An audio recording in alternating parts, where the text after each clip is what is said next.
You tell him, playa. No jorking in chat. We get the chat all dirty. I love when you stream in the middle of your Sunday.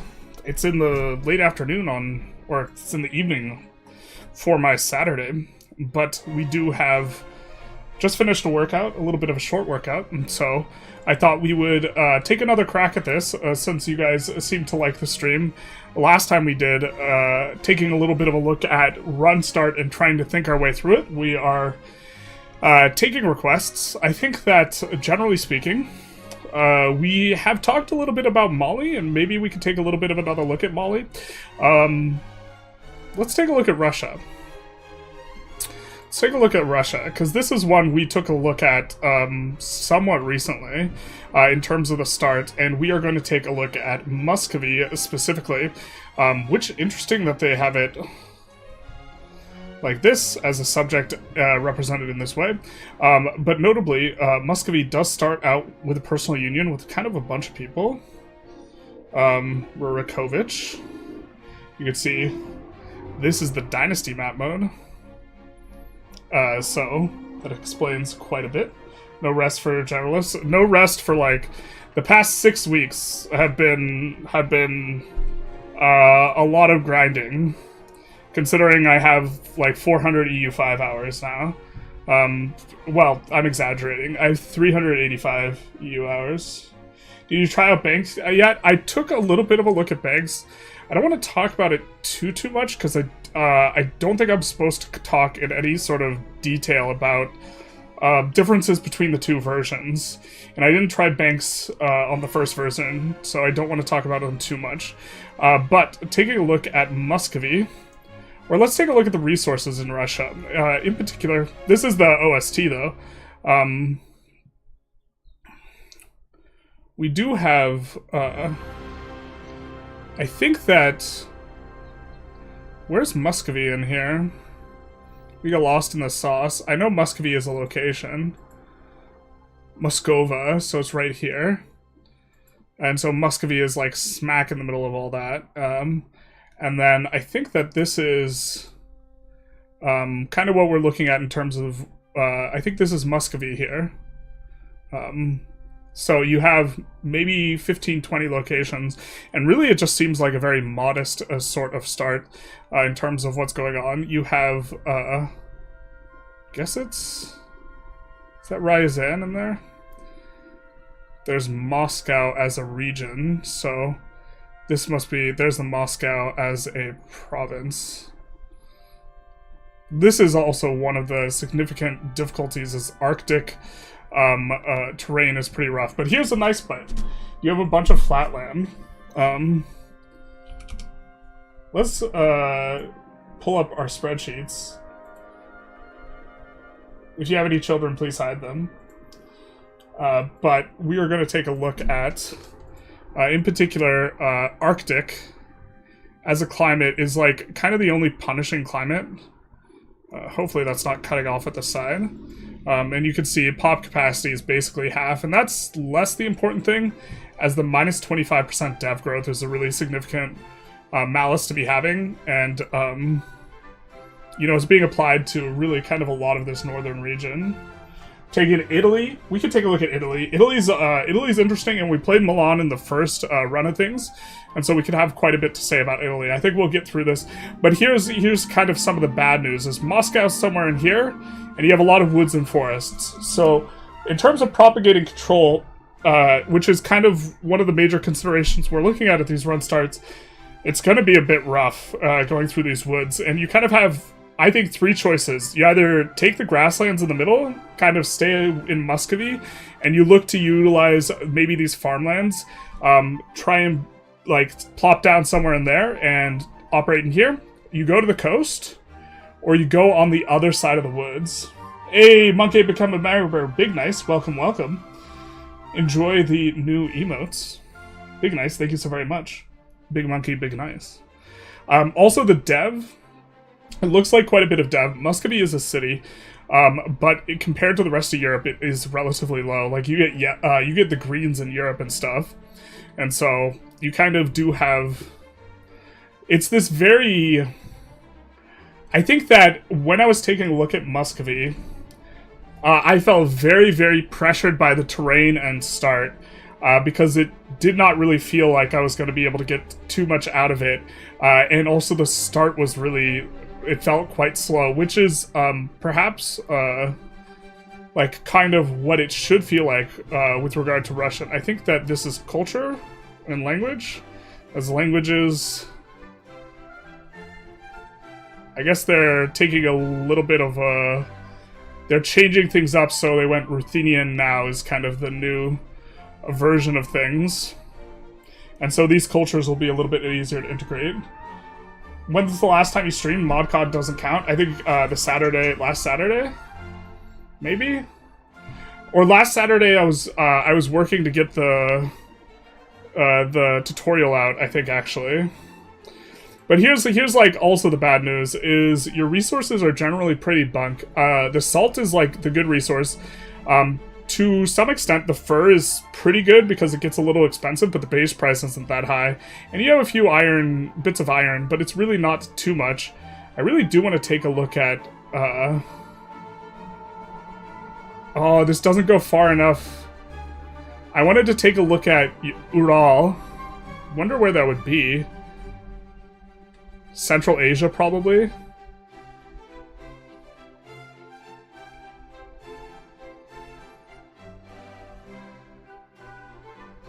Mongolia, Manchuria, East Siberia. I don't think that would be it. Maybe it would. Maybe we just move on to Italy. I want to see the Ural Mountains, because I know it has a lot of minerals, and I just kind of wanted to see, but if it's not an up-to-date version, well, this is actually not even far enough. We're not going to see... Yeah, this isn't going to show us the locations we want to see. We need, like, Central Asia. Persia and the Caucasus. Might be under there. It's like a very... Nope, that's not going to be it. If Persia and the Caucasus went way further north... The steppes? Maybe it's the steppes. It certainly is steppy. Get steppin'. There's a steppes. Georgia and Armenia, it's steppe. The steep. This, yeah, okay, this is it. Perm, right there. And I was thinking that this actually might be... So playing Perm might be pretty interesting, or playing... I think the Ural Mountains are here, if I'm not mistaken. And so playing these guys, very low dev, not a lot of pops, going for this and looking to try and utilize some advantage that you have to get stuff done. This goes really far north into Siberia here. I think that when we're looking at Perm, or these are societies of pops even in the further north. Like Perm and Ural are down here or something. I don't see recognizable names.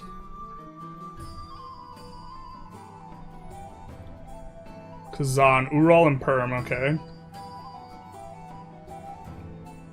So in here is kind of where we're looking at. Cold area, not quite Arctic. We get a lot of this flatland, which is useful. There's also some... I think there's some rivers, but the steppes don't have any groundwater. Yeah, so unsurprising to see sparse here. We have in the north, the forest, but in terms of you being kind of super uber landlocked, but having some advantages, I think Perm is kind of an interesting one to maybe think through. We see Permic in here, and then Ural is here. Which is uncolonized. And then taking a look at some of these resources, yeah, this is what we're talking about. That's the good stuff.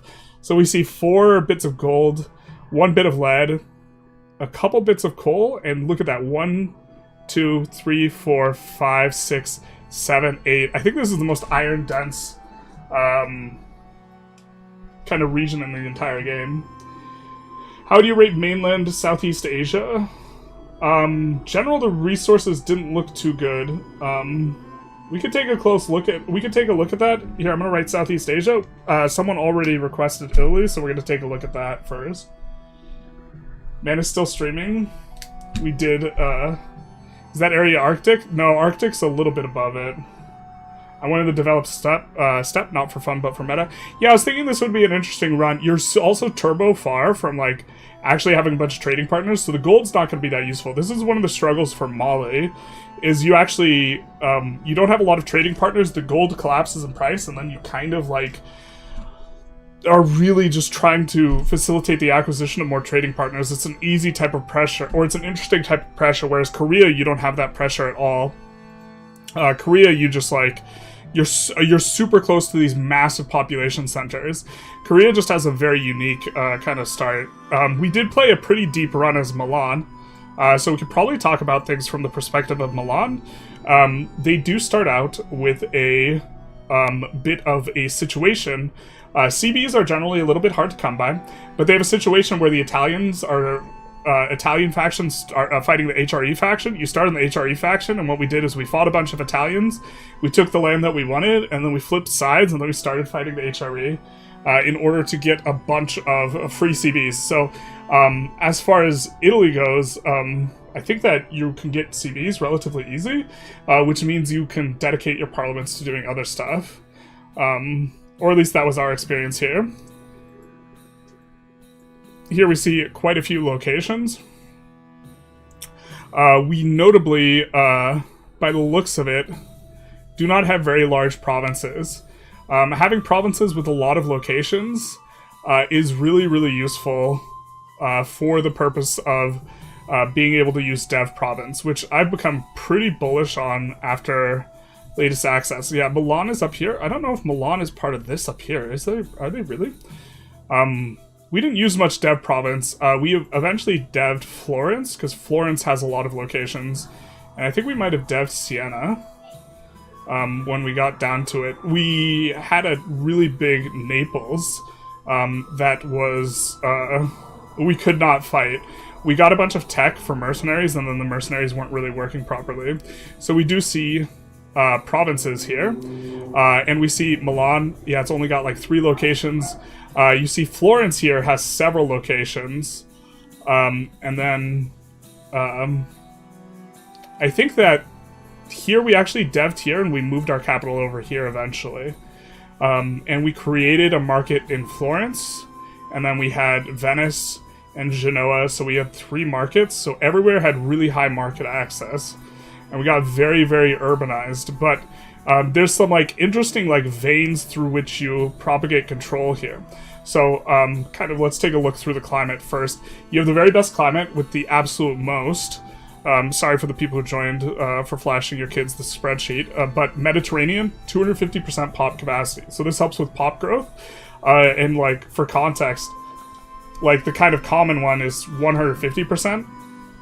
Although percent modifiers are a little bit easy to come by, this is still definitely something that's you're going to be into.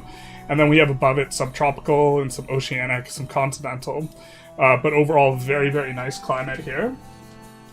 Would food be an issue there? Food is exactly the issue. And in fact, the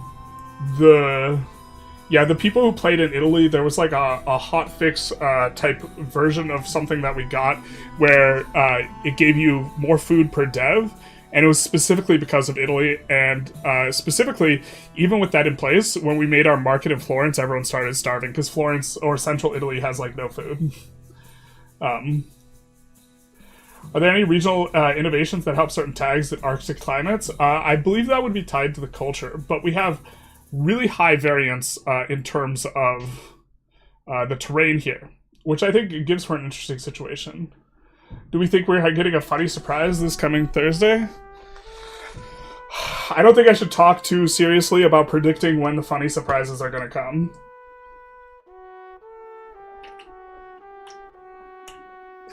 Somewhere along the Po Valley, good choice for Italian capital, huge river, maybe coastal Mediterranean location. Well, let's take a look at... I think that this one in particular is going to be pretty nice. Are we getting kind of a big chunk? Yeah, we're getting a good chunk of stuff. So our capital started up here in Milan. And in theory, you kind of want your capital also where you want a market center. So there's an additional pressure on you because you want to have the overlap so that in your capital, you have 100% market access, 100 control, and it's just really, really valuable. we never moved the market, or we eventually moved the market capital in Milan and just kept the capital in Milan for a while, and then we moved it down here and experimented with that a little bit, but I think we ended up reloading after moving it down here. But our idea, we had several ideas. First of all, we got really good access over this way, mainly because we were going through the flatlands, and we kind of got access in here a little bit because we got to the coast. Genoa is a pretty good outlet, and we went navally oriented. Our idea was that we would have a capital here. This was a really, really good natural harbor, and then we cut across here in order to get to the other side of Italy and this type of thing. Italy just has this hyper-polarized terrain.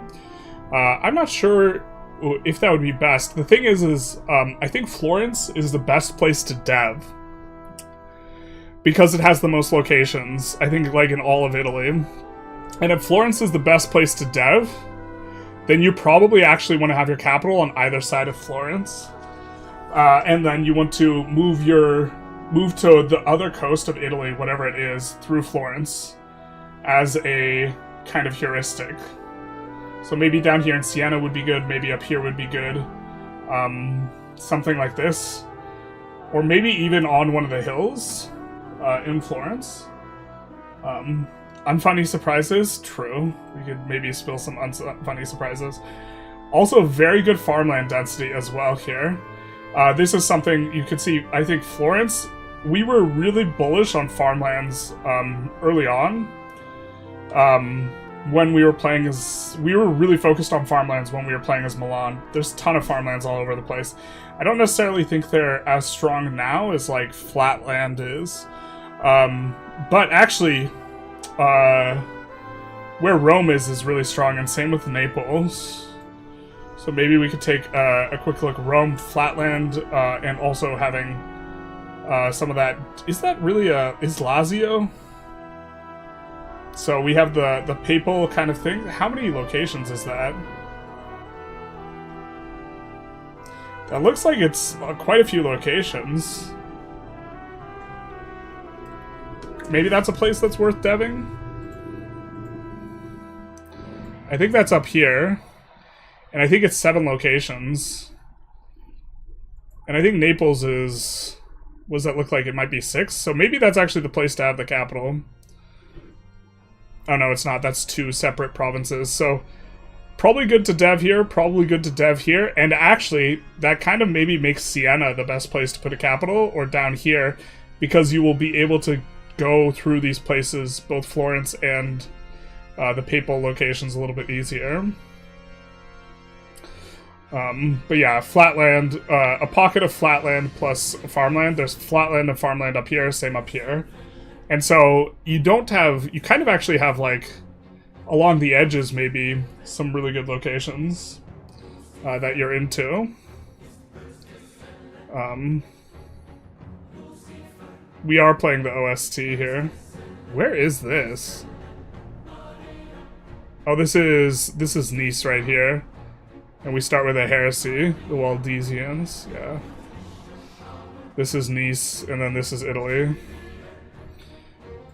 Raw materials, here's the kicker. When we moved our, when we created a market in Florence, we were like, oh, everywhere's gonna have such high market access. And everywhere did. Everywhere had like above 85 market access, I think. There's no food in central Italy, is there? So our pops just did a lot of starving to death. There's a little bit because wool gives some food, but it was a little bit rough. Maybe if I let the trade think for a little bit longer, it would have been better at sorting out food. You kind of had to do food a little bit manually on that version. Let me know if the music's too loud, because it does kind of escalate in volume, a lot of these tracks. But we have a lot of wine here, quite a bit of silk. Decent resources, pretty solid resources, but nothing crazy. The wine and the wool are both good, the salt is good, and the silk is good. But no premiums, no spices, gold, or silver anywhere in here. And iron is also pretty good, and there's really not a lot of iron. There's some iron up here, there's some iron here. Marble's also exceptional. There is one iron marble there. That was actually like an interesting thing where we were urbanizing almost everything, and then the marble we were like, nah, we can't do it. But in retrospect, I think that, generally speaking, you probably want to not really urbanize mountains too often. So here's kind of a little, we have a patch of mountains here, a patch of mountains here, a patch of mountains down here, and then of course up all the way up in the north. And I think as a general heuristic, we, not here, nor here. Ooh, actually, wait. There's spices right there. So that's... Moldova is a request? Alright, we'll write it down.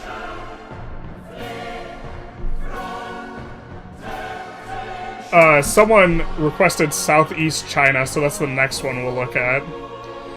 But in terms of thinking through where we want to start, I think that we are kind of having several thoughts.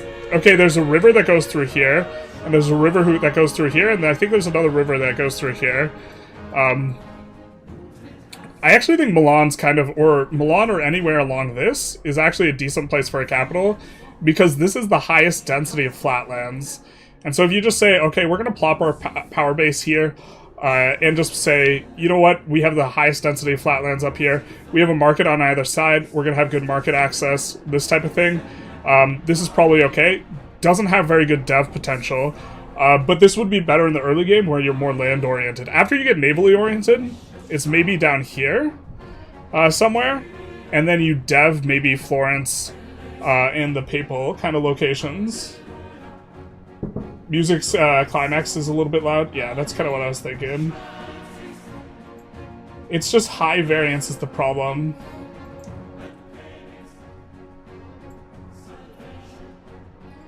Okay, let me know how that is. The thing is, I want it to be audible when it drops. Mexico? We could check out Mexico, maybe. We looked at Mexico last time, though. Mountains have very bad pop limits? Yes. Yeah, so in general, if something has a mountain, I think you just generally kind of keep it rural. Taking a look here, pop capacity 20%. And the bigger one is the dev growth minus 70%, so it's not going to dev up very fast at well. I thought it was the real EU5? Damn, the truth hurts. The truth does hurt. Sorry, Negu Sluffy. We're just talking through starts. We do not have access currently to EU5. We did before, though. So we are kind of taking that into account. Now, the next person, the next request that we have in the queue was China. After China, we have Moldova and then Mexico. Or was it China or Southeast Asia? I have Southeast Asia, but I think he was asking about China, so I think I just wrote it down wrong. We'll take a look at China. Where is China? Has there not been a China feedback? The resources in China look different by quite a bit, I think. I'm not sure we necessarily want to... we won't focus as much on the resources. Okay, China is absolutely massive. This is easily the biggest map, and they include all of China, and if you want to look at all the provinces, it's absolutely enormous. But they were talking about the southeast, and specifically, it's going to be down here, a little bit more vegetated. We see what looks like pretty big provinces. I wonder if they have a lot of locations. But let's kind of... So we're thinking Guangdong, Fujian, Guangxi, Yunnan. Now all of this is a ton of little guys. But taking a look at the topography is a little bit rough. And yeah, this is... So going through mountains, propagating control through mountains is an absolute slog. So... Is there a way to access your Excel file? Yeah, there is. Not every kind of thing is complete in there, but you can make a copy and you can fiddle around with some stuff if you do that. Here is the link.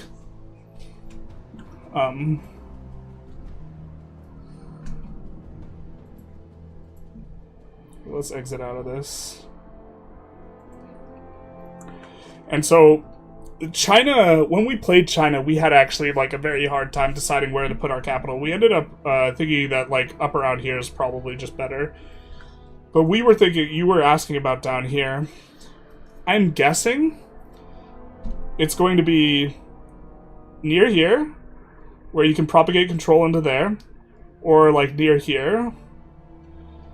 If you want to have it like closer to the south, you could also go. You could take a land orientation and go in here. I know there's a lot of rivers, and the rivers can overcome the hills. They can't overcome hills, woods very well, and they can't overcome mountains very well at all. Subtropical is nice for us, but here's the secondary bad news: is woods and forests. So overall, the terrain's not very good for establishing control over. But notice. Up here, grasslands. There's a lot more farmlands, too, in more current versions. So that leaves us with kind of a rough spot. Yeah, I think it's just going to be in one of these two pockets and trying to go naval. If you're specifically trying to use this section of China, I think it is rough. Whoa, Mitch! Thank you for the 10 membership gifts.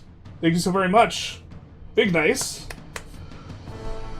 Muchas gracias.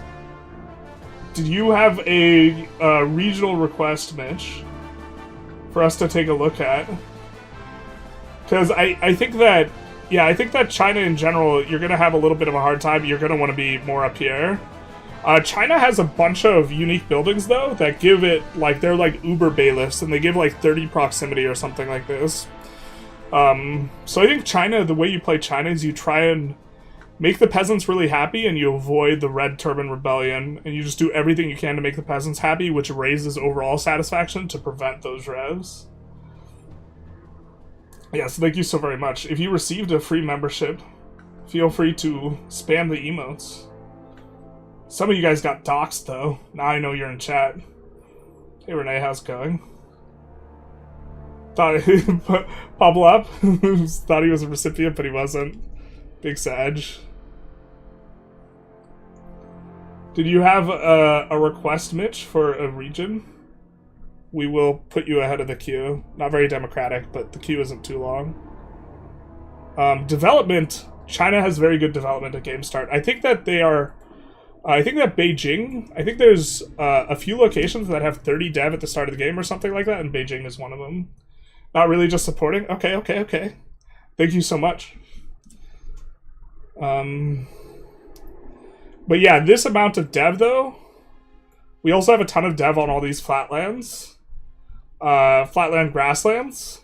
So propagating control in this region is going to be really easy. And maybe you do even go land, and you put your control, or you put your capital somewhat deep in here. I don't hate that. Or like somewhere in, I think somewhere in here is going to be best. And you look to do manufacturing, and you view this area of China as just being more rural in terms of how you are looking to evaluate this, especially just playing as China. But maybe let's take a little bit of a look at Southeast Asia.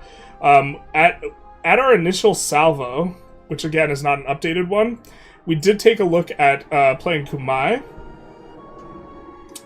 And Kumai's territory is a bit rough because it's like all like really dense forest, except for a couple locations, if we recall correctly. Just very dense and vegetated. And I don't even think we had good payouts in terms of resources. We maybe had some spices. Okay, it is. We do have a lot of flatlands. We have some wetlands, and there's a river that runs from like here down to here. And so your capital starts here, and we were thinking of keeping that. But now here's the bad news: is the forest with the one little farmland here. So I think we kind of like kept our capital in this farmland area, and then we're looking to penetrate through the forest and jungle. But forest and jungle in particular, I'm not sure if it'll show it, but it has plus 50% distance cost capital. I think we have to include this in the vegetation, because I don't think it's in our current spreadsheet. But jungle and forest plus 50% distance cost capital. I think farmland has plus 10%, and then grasslands and sparse are completely open, as is desert, something like this. But that's like, that's the ticker or the kicker, and like, I think you either want to kind of be in there or kind of be navally oriented, and it's this interesting pressure where you can choose your societal value. You could either go naval or you can go land, and which one you do changes where you want your capital quite a bit. Let's take a look at some of the resources in here. How does Moldova work? When playing as a smaller starting state, do you get an event to unite, or how does it work? Well, we didn't play as Moldova, so I can't speak to Moldova specifically. Ooh, I think Tropical has some issues. If we recall correctly. Tropical has minus 10% dev growth. So developing any of this is going to have some of its challenges. I don't know if there's events to unite Moldova. We took a little bit of a look at that region as Kiev, but that is next up on our kind of request sheet. But dev isn't that great. Do have some natural harbors in here. So I really think that one nice thing about moving capital to coast here is you can expand into Indonesia, and I think do pretty well navally oriented than that in there. But I think in the start you probably keep your capital central on the grassland here in Kumai. Or sorry, the farmland. And we see in here, this isn't necessarily finalized. We do see some good resources here. Marble is good, gems is good, iron is good, elephant's good, silk, pretty solid. Pearl's good, salt's good. So yeah, actually pretty good resource density here for Kumai. That's going to be quite nice. In the rest of the region, we don't have anything too crazy looking. I don't see too many spices. Elephants are really expensive. The problem is the demand for elephants is kind of not that good, but you can turn the elephants into ivory. Shout out to PETA, which is kind of what you do with them later on. After the elephant troops aren't very good anymore. We see some incense. I don't see any spices, but there is spices down in Indonesia quite a bit. And we do see a lot of lumber, so expanding the RGOs will be fairly straightforward. You could actually just probably put them on auto-expand, because you probably won't spike your lumber price too high.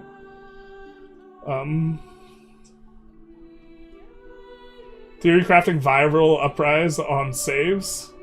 Oh baby. Basically. Music is so hype. It is super hype. But yeah, like looking at this, a little bit rough. Okay, so which one of these is gonna have Moldova?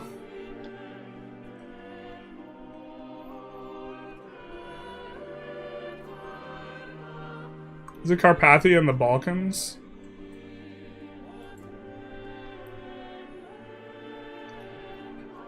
Moldova's like right here, so I guess it is Carpathia and the Balkans.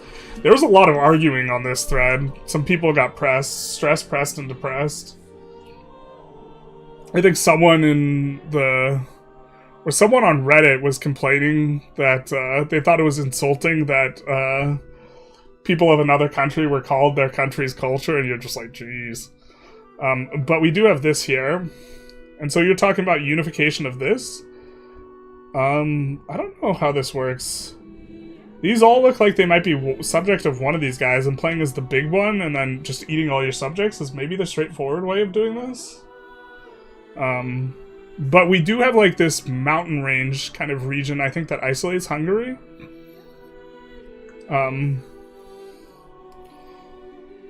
It's not a personal union. Yeah, I don't know who exactly is in charge here. Are you talking about playing Halich or playing one of these and uniting those? My Moldovan understanding of geography. But you can see here a bunch of impassable mountains. So, if you do play in this region, it's going to be hard for you to push control over here. And that's like one of the weaknesses of Hungary. Hungary, other than that, looks really, really good. Playing Vietnam, it seems pretty natural to expand into southern China, Guangdong. It's probably a good shout. It's also... Here, let's take a quick look at that again. They're also relatively soft, because they're a little bit busy, but yeah. That seems like a reasonable go of things. Overall, I think your position is really awkward, though, because you have rough terrain basically all around you, and maybe you, like, put your capital here and just go navy. Not a super exciting position to be in. overall. I would not be thrilled with it. So we see Moldavia, sorry if I'm mispronouncing it. Wonder how it'll feel interacting with all the society pops that live in the mountains of Southeast Asia. I don't know. I don't think we got to interacting with them. Should there be a way to turn forest woodlands into grassland farmland? I think this is on the devs' radar as something that they want to implement, but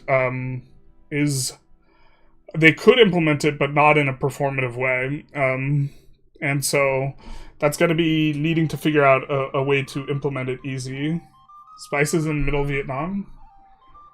Okay. Latest Manchu Diary showed a lot of smaller tags in southwestern China. Yeah, there's a ton of fragmentation in China.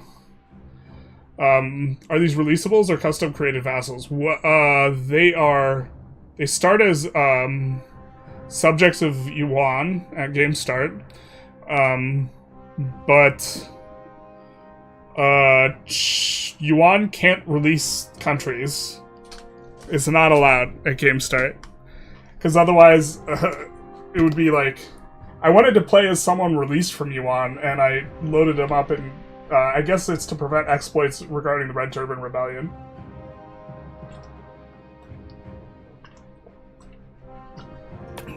I'm not sure. But we do see we will have cold, arid, and continental, mainly for Moldavia. And we have some nice little flatland. We could also maybe go through here. I imagine that's pretty forested. But also, pretty interesting region in Hungary. Hungary, I think, is a very isolated type of region. And you have your capital in here and you go land. And so Hungary is maybe a really good example of someone who goes land and builds a power base like in the middle of here. And doesn't necessarily push outward so much. Gonna need to upgrade your PC again? Yeah, me too. My PC was generally struggling. A lot of farmlands in here. And then relatively flat, but quite a few wetlands. There's probably some rivers. And so just kind of this centralized power base here is a bit interesting. We see some woodlands, especially woodlands where we have our flatlands too for Moldavia. But woods aren't too bad. We know that there's some rivers going through here. So you could probably have your capital up here. And then in particular, we know it's flat way over to the right. So it's probably going to be just an expansion. Development for Moldavia is not very good. Hungary's kind of got some okay. Biz has got some okay. Does Constantinople not start with 30? It looks like it doesn't. I think the issue with changing the terrain is they can't change the visuals because the map is coded. Yes. This is my understanding. Can we take a look at the Cusco Incas? Okay. We will put that after Mexico. Let's see if Moldavia has anything going for it in terms of... It's got some nice natural harbors around it. We have this in Odessa. I think it's the receiving harbor that matters. I'm not 100% sure if the outgoing harbor matters. If the outgoing harbor matters, you probably want to... You maybe want to move Cap to Odessa and make a market in Odessa. Which for you might not be Moldavia. I don't really know if that is in Moldavia, but that would be my first instinct. Incidentally, having your capital in Constantinople / Istanbul just seems super nice for going naval, and then you have so many coastal provinces, like within 10 to 20 distance of you. A lot of Greek. See some Romanian too. I imagine this dev diary people are getting pressed. Okay, so we do see here Moldavia. We got wool and wine. Resources not too crazy good, but not too bad. Wool is kind of like, if you're gonna have a foodstuff resource, that's kind of the preferred one. And livestock's not too bad. I think livestock's generally kind of better than something like sturdy grains or legumes. And that wheat's pretty good too. Looks like we have a bit of iron. overall maybe in the 40th percentile on resources here in Moldavia. Directing our attention a little bit more towards Hungary. I kind of just want to show off Hungary because I do think Hungary is a really good nation to learn the game on, mainly because they have their own market and they are basically 100% of that market. We have gems, silver, gold, alum, very, very solid resources. We see gold over here, salt, a bunch of iron, mineral resources here. I think Hungary, in terms of... Hungary feels like one of the better resources of people that's in Europe. I think that they might have the best in terms of people that's in Europe. What would the starts be like in low pop and low dev tags in Indonesia, excluding Japanese? I think you would kind of look to dev province pretty hard on some of those. Because one of the downsides of dev province is you're going to put the dev on a trajectory where you're going to hit 100 before the end of the game. But that's less of an issue if you start lower, or it'll take longer. Clauschwitz engine can handle instant change terrain. It's already possible to do in most Paradox games. It's just the texture of the terrain can't be touched. I just joined to see him straight drinking straight out of canister. Well, you know, it'd be like that. We do see there's also decent resources overall in Byzantine area. See some silver, some gold, some silk. Not quite as good as Hungary, but still pretty good. And then this is what we're talking about with Hungary. You're basically the entirety of the Pest market, and the Pest market is like entirely you. There's the shape of Hungary. There's the shape of your market. So you will be 100% of the influence of your market, and no one will like mess it up for you. Yeah, Constantinople seems like just a bonkers place for the capital because you're going to be so close. Would you rather have a lot of rice or a lot of wool? Well, if I'm going to have a lot, I would rather have wool. If I'm going to have a little, I would rather have rice, I think. So, both.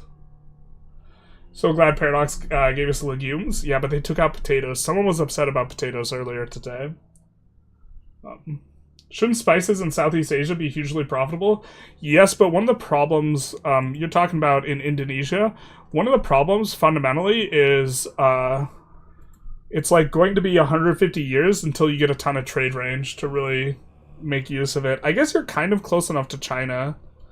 But we'll just take a quick look at the resources. But yeah, there's a ton of spice here.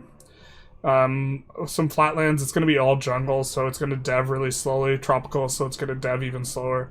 But if you're deving province, that basically 5x's your dev speed relative to just not doing anything, which is pretty solid. But dev province is so much weaker if you are naval.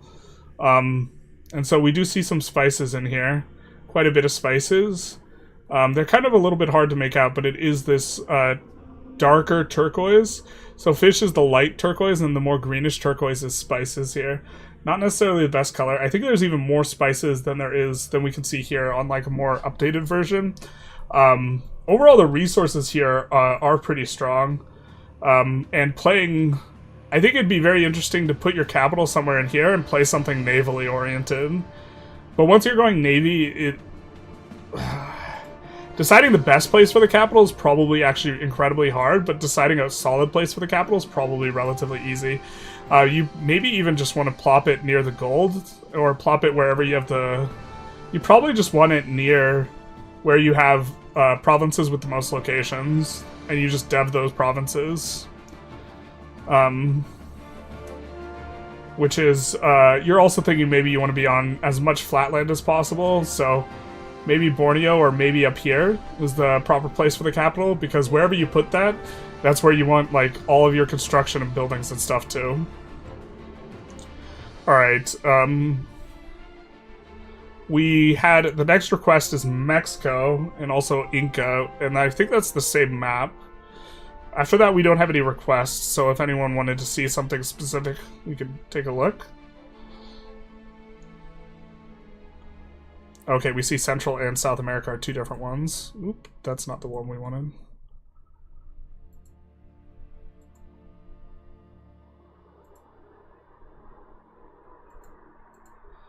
Okay. Charles, did you see any change in Jewish demographics after the Reconquista? I know they have some events for this, but I didn't observe it myself specifically, no. Quite a lot of locations. It's very, Mexico's very location dense, like per like square inch or whatever on the map, you could see. And it's also one of the best resource areas in the game. I wonder how dense these provinces are. This isn't something we took a super close look at. We can see the location density. Let's see the province density.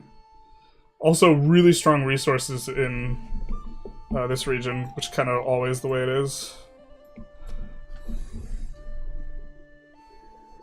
Oh, those look like they have so many locations.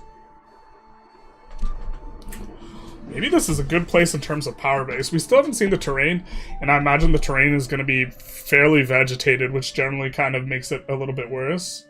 Horn of Africa? We have taken I think last time we took a look at kind of that region, but Mozambique, very, very strong region. We also have, this isn't provinces, this is areas, no?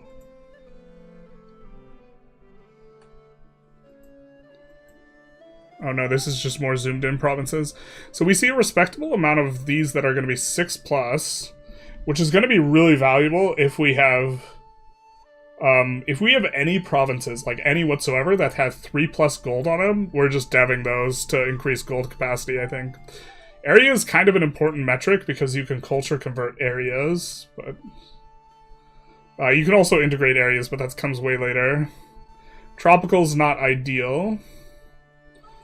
This map is disorienting, but this is the land right here, so...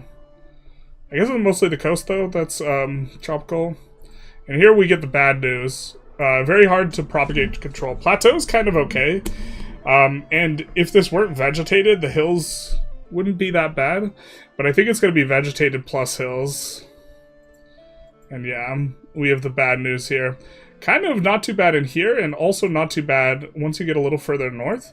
So in terms of thinking through where you want to put something, this flatland and this up into here, not too restricted, and you could just look to put a bunch of resource stuff down here. Natural harbors, pretty natural harbor dense. Notably, if you went naval, just the entire shape of this is actually pretty nice for you, I think.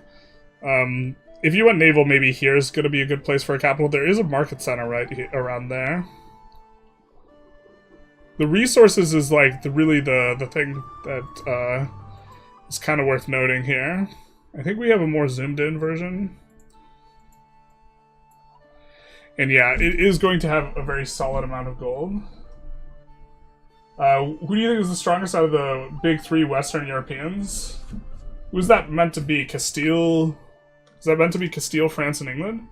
Hey Svanka, how's it going? It was cool seeing you on the Vicky 3 channel. It was cool being on the Vicky 3 channel. My computer struggled to put that out. I think I should have just tried to ask them if I could put out 48.5 FPS. There's some parts of those clips that the bitrate struggles. Some people were in the comment section, but because normally this is 45 FPS that you guys are watching. We have gold, gold, gold. The maize is normally the color that marble is. We have some silver, gems, gems, gems, silver. Very, very silver. Yeah, gems, gems. It's very resource dense, but they're tiny little locations too. But if we're thinking about where's good for us to put a capital, it's probably up here or over here. Cocoa also is going to be nice. It's cool to see a bunch of lumber too, because that's going to make us feel very smooth. And for the most part, we have like lumber, we have food, and we have really valuable resources. There's not too much nonsense. Like, wild game is maybe not so good, stones maybe not so good, but gold, silver, it's going to be all quite strong. But remember, this is like rough terrain that's fairly vegetated too. Do you think you'll upgrade your PC before release? Yeah, I'm going to have to. I have some money set aside for it that someone had donated previously, so I'm gonna have to pull the trigger. The 24 gigs of RAM isn't enough. Surely Ireland is one of the big 3 Western Europeans. Yeah, I think because France and England are kind of tied up with each other, I think it's probably just Castile. Castile seems really strong. I was thinking, I mean, we could think through it a little bit on stream. Maybe that's something that interests you guys. Here.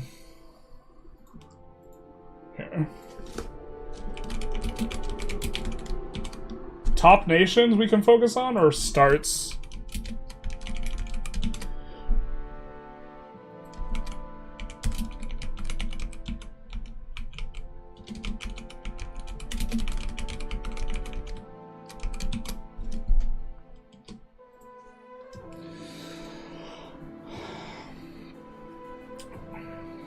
Hope your day's going well. It's going pretty well.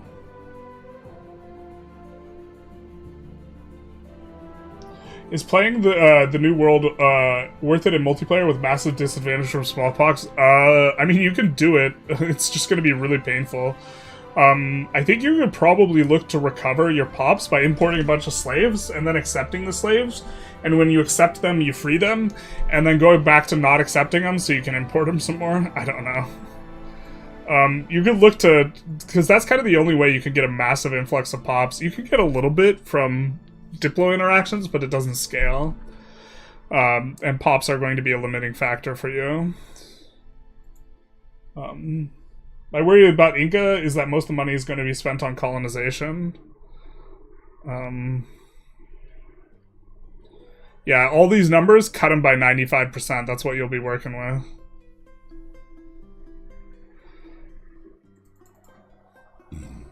So, excuse me, that's, you have 7 million in Mesoamerica.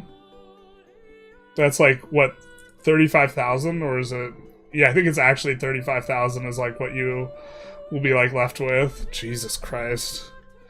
Are we doing the math on that right? We're checking the math. 7, that's 1,000, that's million, times 0.05. 350,000, alright, we missed a 0. I was like, man, that sounds really bad. 350,000 down is pretty bad, but I guess that's manageable if you fully unite it. So, you know, it's kind of okay. We could, I think that's like and that's not apocalyptic. You can work with that. The Inca don't start out like with a thing, so yeah, you will have to colonize. But your colonizing is just moving around your pops, right? You're not like losing the pops. But it is going to be expensive. The thing is, their geography is quite a bit rough for the Inca. So here's kind of a zoomed out picture. Basically, this is all hyper rough terrain. I think you have to go naval. I think you have to go on the coast. And then I think you have to go in an area where you look to get inland. We did talk about this a little bit last time, but the very best resources is in Colombia. So pretty much the closer you are to Colombia, the better your like setup's probably going to be for Inca, just generally.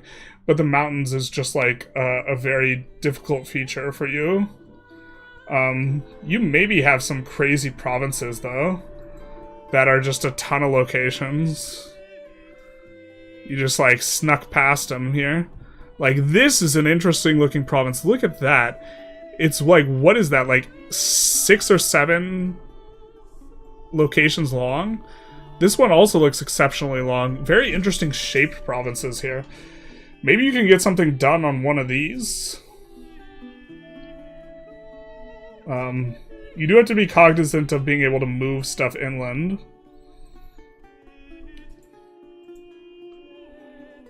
I wish they do a good job showing country boundaries, but not location boundaries, so I don't know exactly how many locations are in these provinces.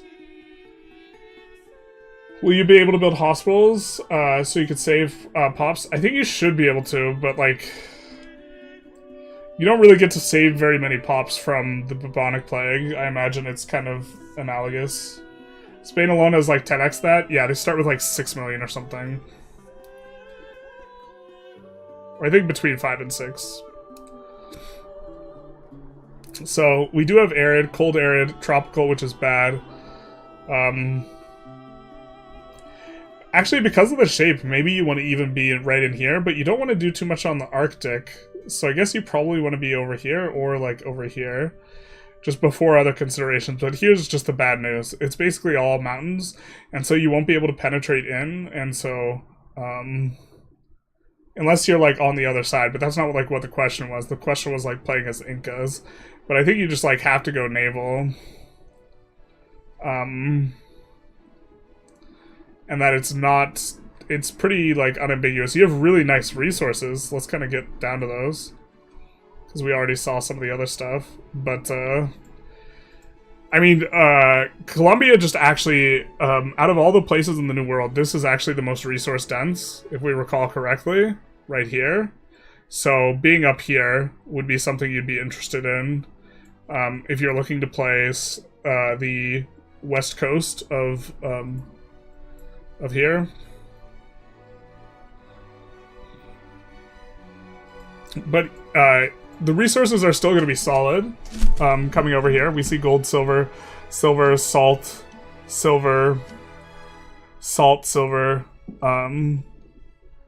and trying to remember exactly what it looked like. We could kind of make out the province areas, which is important because Dev province. I mean, we see a lot of really good resources in here. 1 silver, 2 silver, marble, gold, 1 gem, 2 gem, copper. It's basically all good resources. And as far as places that go inland a little bit, that actually looks the best in terms of the resources. And we do have a pocket of some amount of locations. Because you do want to have a lot of locations right next to the capital. So maybe right on these legumes, you put the capital. You have 1, 2, 3, 4 places that are adjacent to you. This is like your industrial zone. And then you look to generate along the coast a bunch of control, and you have a market capital here, and then you can also get at least some access to this stuff in here, but not very good because it's going to be mountainy. But maybe you dev province it. It allows you to get control back there better. And as you're deving it, you get... So here's the kicker on the dev, right? Mountains, minus 70% dev growth. But there's some sources of plus % dev growth. And if you're dumping a bunch of dev province into it, you kind of get to overcome it to some extent. And so... maybe you can get some level of control back in there. That's kind of what I'm thinking. Is I kind of like the legumes. I don't like these one thin spots, like the salt, because the salt only has 2 locations next to it. So we put a market capital on the salt, and then this place is going to have 95 market access, then 90, then 85. You know, this type of thing. And you're not going to have too many locations with really, really high market access. So, do locations still produce 1 good or multiple goods? They produce 1 RGO good, yeah. Did they give a reason for removing potatoes? I didn't catch it. I think they just tried to streamline things a little bit. They removed a bunch of spices and then they put some back in, I think. Quito is 11. Quito is an insane province. Quito's 11 locations. If someone's taking a little bit of a closer look... If someone like wants to put like some analysis work in, it would actually be super nice to know all the provinces with over 10 locations. That's culture.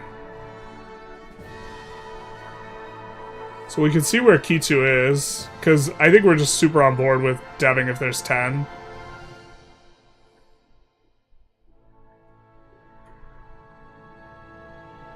So I think that we were talking about Ica here, and that, yeah, this is the place we were talking in, going inland. Quito. I don't know where Quito is on the map, not like this.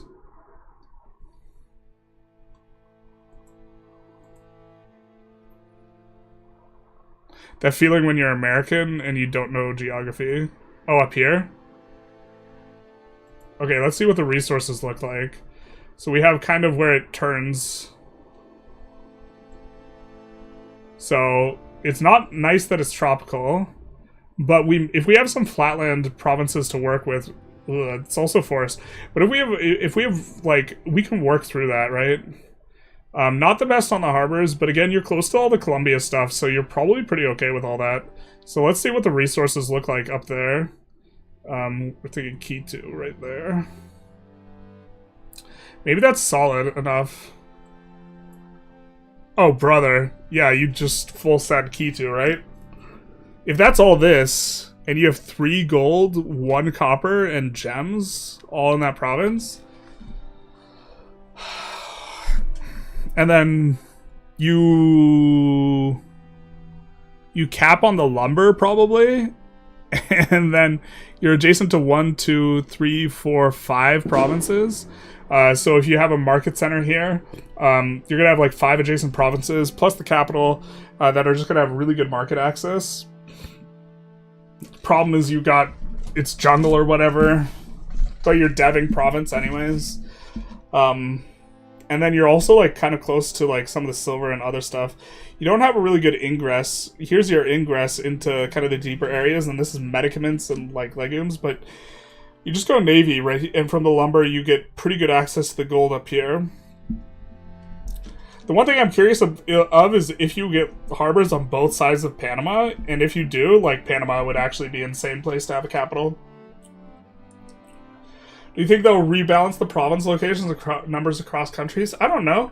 I kind of like there being differences because it makes decision points a little bit more interesting. But if people like complain about it on Reddit, maybe they will. Like India is the really egregious one where you have 15, 16, and like this type of stuff.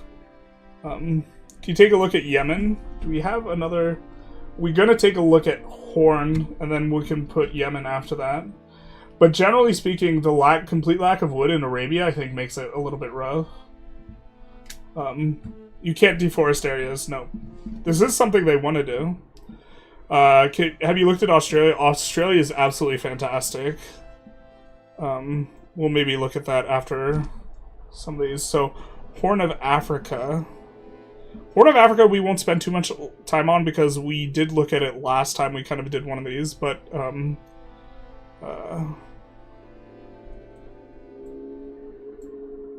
no, we did. Yeah, no, we did take a look at this. So, Horn of Africa's got this really awkward situation because kind of the place where you want the capital in here, there's a bunch of really rough terrain, and you have to kind of pick one side or the other, I think. And I think it's better to pick to the left.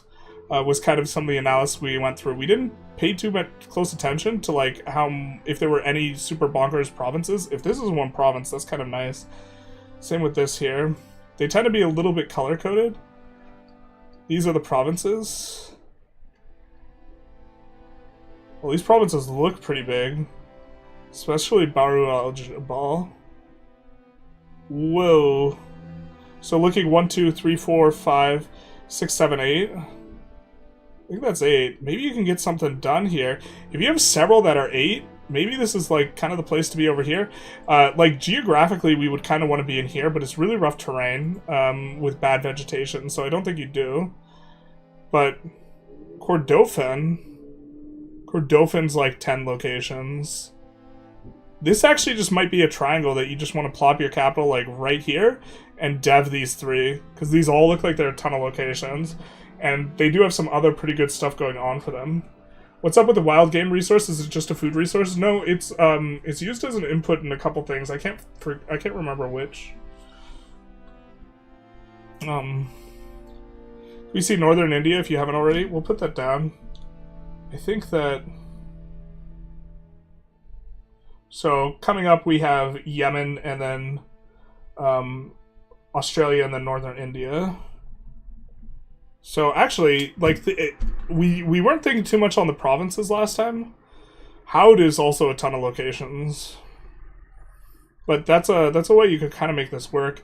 And then we have a lot of wetlands, but we put our capital on a hill, which effectively bricks that tile being bad. I think wetlands, I can't remember if it's 25 or 33% distance to capital. I think it's pretty bad. But if we have our capital here, then we can kind of get some over here. We can kind of get some over here. And I assume that the wetlands have rivers, so the rivers can overcome those. And this is the nice bit. Sparse and grasslands, so not too much woods. Yeah, I think you want your capital in here. You have the triple coverage on the provinces. Like, even if there's good resources elsewhere, this is, like, where you could actually build, like, kind of a strong industrial base. It's far from Ethiopia, and I think that people generally want to start Ethiopia. But here's also some more good news. If you're deving here and here, I guess the gold is a little off to the side. But when you dev a place, you get more levels, potential levels, and getting more levels worth of gold is super nice. Same with the iron. Kind of a little bit wasted on the sturdy grains. Fiber crops are okay. Marble's good, but this is outside like that little dev triangle thing we have. Ivory's also good. So this is actually maybe a decent looking kind of power base to have like right in here. I assume there would be unique road buildings for the Inca. I don't remember seeing... I don't think there are unique roads. There might be unique infrastructure buildings for the Inca. We didn't take a super close look at this. I think there's less content for the Inca than there is, like, the Central American... guys. Does terrain type affect how many can live in a specific province? Yes. A lot of ways. What's wrong with wood? Wood gives you minus 25% distance cost to capital. So Nile goes to Ethiopia. Oh, Nile goes through here. Into here. Oh, that's also an interesting consideration. Oh, there's gold up here too. But yeah, spreadsheet warning. So the topography. The pop capacity is really negatively affected by mountains. Climate makes a difference, but Arctic is really bad, Mediterranean is really good, and the other ones are kind of all commensurate, and vegetation is kind of the thing that tends to matter the most, and vegetation determines your pop capacity, and so we sort this Z to A. Farmland is unambiguously like the best in this domain, and then grasslands, woods, jungle are all going to be 50k, sparse and forest are going to be 25k, desert is 10k.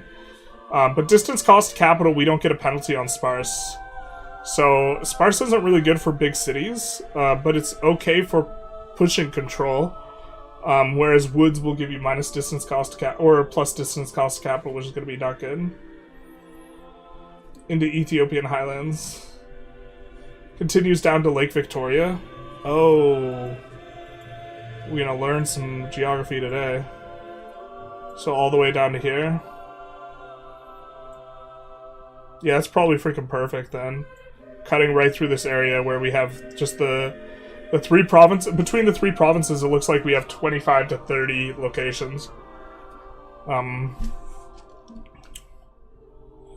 then you're going to be a land country. You're not going to be naval. The other consideration would be over here and trying to be naval.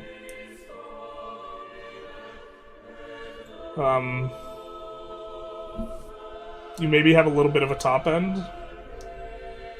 Where's the largest farmland density on the map? China, Nile River, lowlands. I think it's France. It's really good in lowlands. It's really good in Flanders specifically. We can show you real quick. But I think it's this. Like this entire region. Like I'm actually really confident it's this. I don't think any place comes close. One place in China is much better than it is pre-feedback map though. Nile is like the entire like Nile is farmland, but it's not I wouldn't call that density as much. But you have this.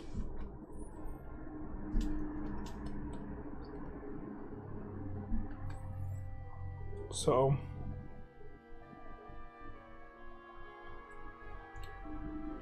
Nile is your Danube.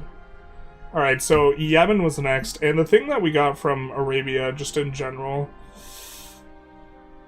Oh yeah, one guy is on Reddit petitioning everyone to...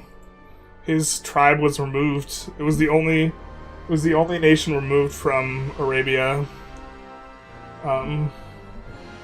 So we're thinking Yemen right here. So just already, being naval is probably something we're interested in, because we don't have propagation into here, and so we're thinking either here or here is probably decent places in theory for having this. I guess we do have like a place that's more internal over here. Do any of these look like they have a ton of locations? Not really. It's all arid. Ugh. Plateaus aren't really that good. We do have a nice chunk of flatland. It's bordered by mountains, though. There's flatland on the other side, but you were asking specifically about Yemen. Yemen, the terrain's already looking a little bit rough. 25 distance from capital seems kind of steep considering how common the terrain type is. Yeah, which makes flatland really good. I mean, Yep, it makes a big difference. They could make it, like, if they made it 20% or 15%, woods would be significantly better. Was that, as it stands, you're like, when you're like, woods and hills, you're like, 25%. Not very much dev. We do see some natural harbors. And quite a lot in the region, which means we're going to be able to push control into all these areas pretty well. We see Arabic. We see Sudayantia. We're not going to touch that one. And then, we're not going to talk about which one's better. Yeah, I think resource-wise, we see a couple iron. We see some incense. Incense makes it not terrible. Also some salt and some pearls. This is actually way better on the resources than I thought. Here's the problem. In order to build the building that allows you to build wood, or that allows you to make wood without the RGOs, there's a building that it has an input of clay and it spits out wood. The thing is, you need to have some level of vegetation. I mean, I guess if there's a place in Arabia that you actually can build out of, I guess it is Yemen, because you do have grasslands. So the grasslands can build this building, and so can the woods. Like, basically the only place you can. And then eventually you can get wood from over here. Maybe that's kind of okay. Maybe this is like the only playable place in Arabia is Yemen. Resources look pretty solid, too. And, I mean, you're going to... you won't be able to trade immediately with Europe, but you'll have decent trade pushing stuff into Egypt. And then if you expand into Egypt, you'll be able to trade with Europe. And you'll be able to trade with Europe somewhat later, like 150 years in, something like this. I don't think they're anywhere in the interior other than specific tile of Ariada. Gonna be a good city. They have lumber. They have lumber where? Oh, they do have lumber. That must be on the one wood tile. Holy damn, the one playable place in Arabia. I think that this is something that I've like. The way that wood kind of warps things a little bit is a little bit of strangeness to me.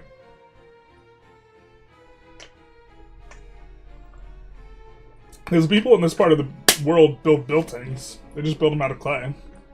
From your experience and stability, Parliament, from your experience and our stability and Parliament, a bug bottleneck for doing things? You mean big bottleneck? Well, stab, I think, is pretty important, but it's more important or less important depending on your phase of the game. Stab is really important if you need to revoke, estate privileges. But then, like, after a while, it's not going to be your bottleneck. Parliament is your bottleneck kind of early on. Because you kind of want to do a ton of Parliament actions. Early on, when you want to change your laws still, both Stab and Parliament are going to be good. And sometimes you want 200 Parliament points. Maybe cultures that are used to mountainous terrain should be able to propagate control through it. I think I'd be okay with this. That would be kind of a big change. But also, you can put advances on those cultures, distance cost capital on mountains. I actually super like that as an idea. You should leave feedback on the forums or on the Discord. That sounds pretty good. Only playable place. I know this is an optimization channel, but this sounds pretty harsh. So RGOs are super, super good. And your RGOs will be, like, 4 to 5 times as expensive as everywhere else. Well, I guess the Levant is also playable, but that's the Mamluks.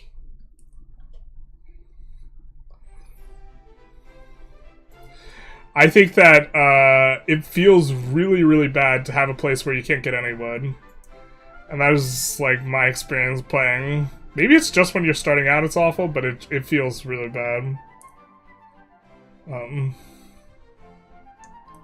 It's clear a body is the best. Let's go. But yeah. I don't really have any specific thoughts for where you put your capital, though. Other than, I guess, near the wood in here somewhere.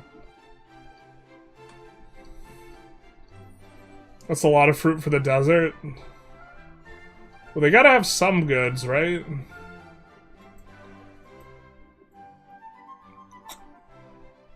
Some gold in there. Overall, the resources here in Arabia are really weak, though.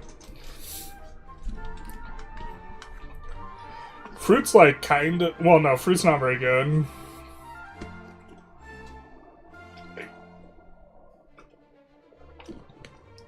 But I think you also need a lot of food, considering everything's desert.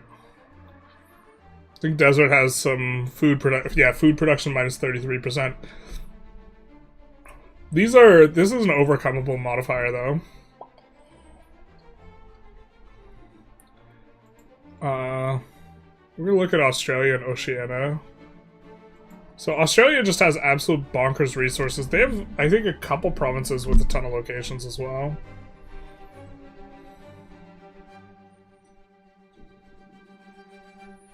A lot of flatlands. This is kind of a rough map, though. I get it's Oceania, but...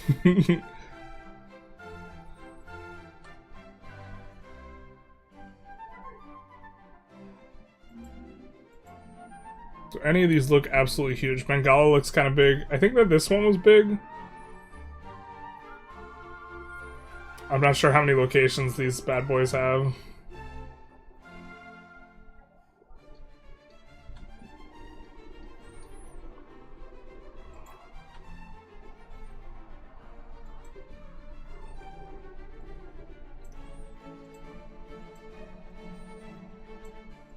Yeah, some of these are going to be really nice for deving.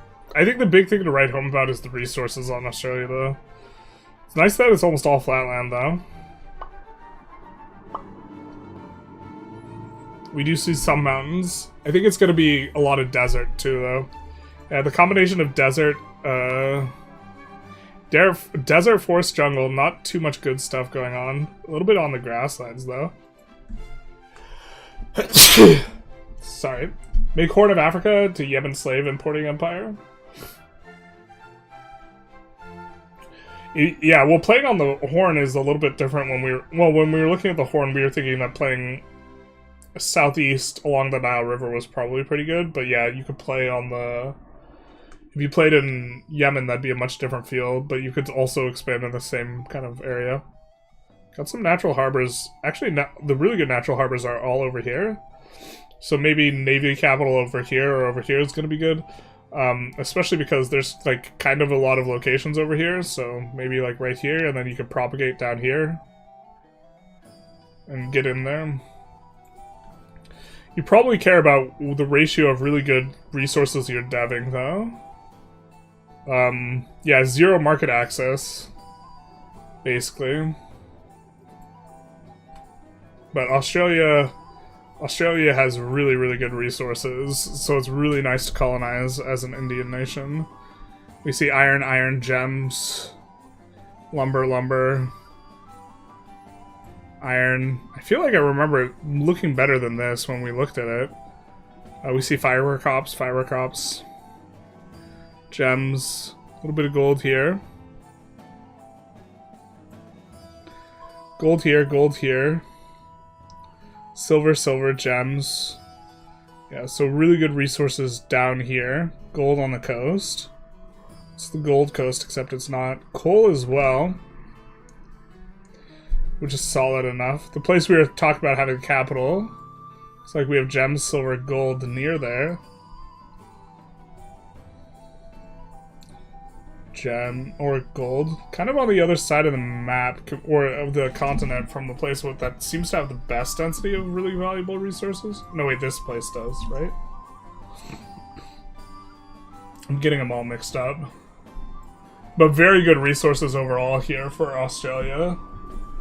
Have you played any Hordes? I have not played the Hordes. When you're free, could you also look at Morocco into Maghreb? We could take a note at Morocco. We're gonna look at North India next. Hey, Playmaker, how's it going? Playmaker's played Hordes. Carrions for Os Capital. Heretical statement. We're gonna make a lot of heretical statements, I think. Sugar's also great. We see some sugar in here. Sugar pops demand a lot of it, and you don't really get too much of it. I think that's one of the ones where it's like misbalanced from like a map distribution perspective, so it's just perma expensive. So I think this is the first time we've seen sugar like today as like a bit of an example. Okay, so North India. North India is kind of an interesting one. I think India is all just one thing. How many maps do we have left? Oceans and Sahara? Surely they don't do one of these a week, but they just do them all at once, right? Cope. Where's India? There it is. I know down here quite a bit better. But I think that ideally your capital in India is maybe like right here.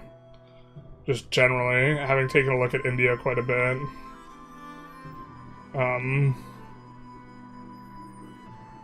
Get the kingdom. But I think the crazy thing for us was when we were taking a look at it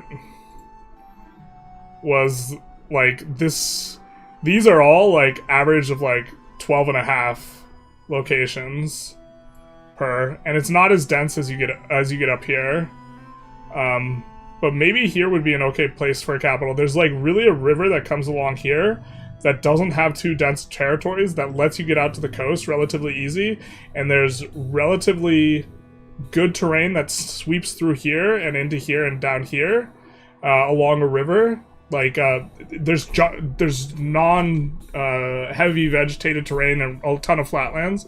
And I think that makes, like, this somewhere in here the best location, probably, in India, just, like, overall. And then maybe you want to think about, well, if that's the best location up in the north, where are we putting, yeah, we don't have a more zoomed-in version of provinces. If that's kind of the best location, maybe, like... we want to... I'm not sure exactly where we want to put it.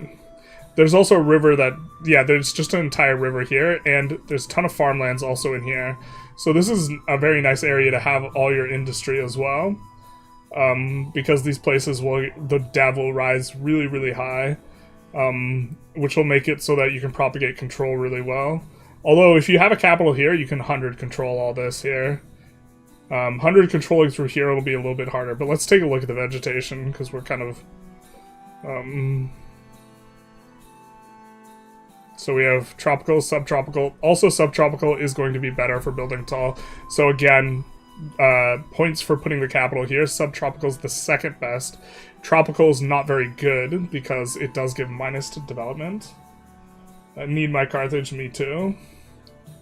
South America, hey Danielle. We already took a look at South America so far this stream, so we're not going to go back to it. We see flatland coming through here, and one of the while this region has the turbo province areas, getting to the coast is a little bit rough. I think you want to kind of come out through here if you're putting your capital in here, but you have a ton of plateaus and then hills as soon as you start hitting the coast, and then hills down here, and then this is kind of like the only region you can kind of get out.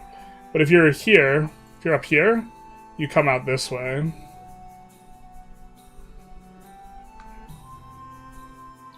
Unless you wanted to take a look at Brazil or Argentina. We didn't take a look at Brazil or Argentina today. And we only have one in the queue, so we could go back.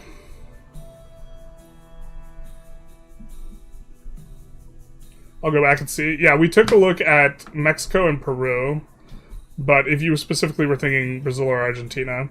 Yeah, and so here you can see, this is what we're talking about, where up here is ideal maybe because we can snake in through here to get a lot of control down here, and then we can snake over here to get access to the ocean, and then also we're relatively in the dense land masses of India, and maybe we go land and we don't go naval as India.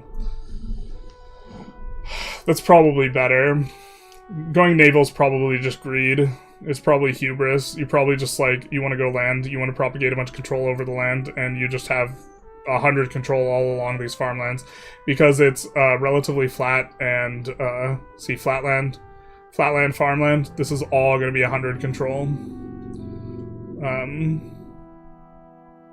I think this is dev. This is another reason to want to be up here, is that you're going to get more out through the dev. There's also a lot of dev entirely along this.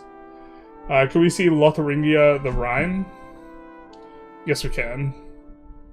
That one's actually kind of interesting because you get bricked by like this like mountain range, and it's kind of a little bit of a rough spot, I think. You see some natural harbors kind of speckling the area, which is really nice because we'll be able to connect to the natural harbors. And if we spit out here, we connect, kind of at those hubs. I think this is culture map mode. Yeah, this is culture.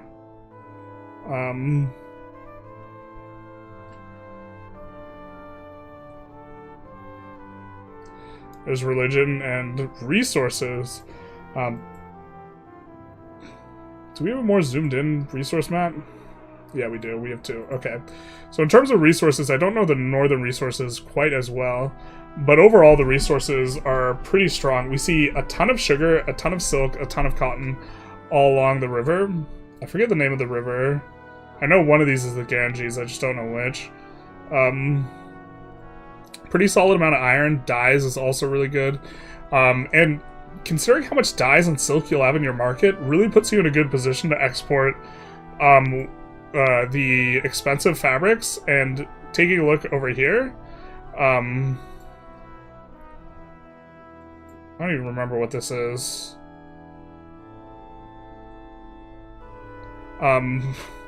In terms of produced goods base price, these prices might have been updated, but the best base price is fine cloth, and so you're probably in a really good spot to like turbo produce those things because you have the inputs, which gives you additional.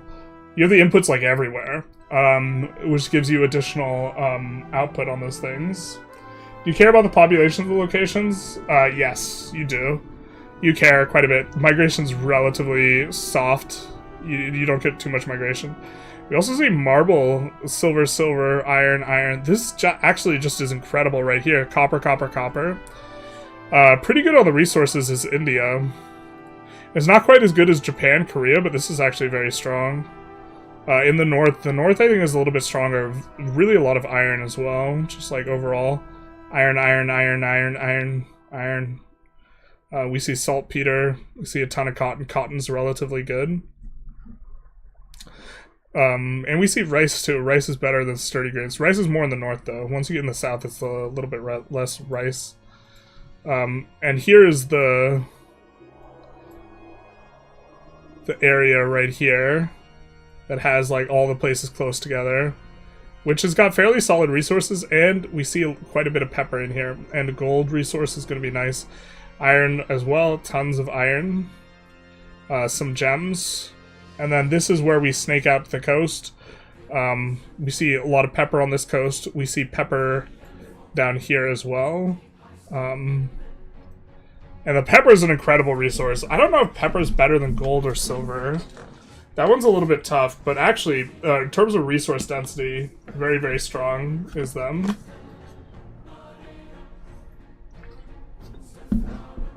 Love these sand. I think having 1 to 2 sand is actually really good, but like more than that's bad. Its base price is like 1, but being able to bring the price of it low is useful.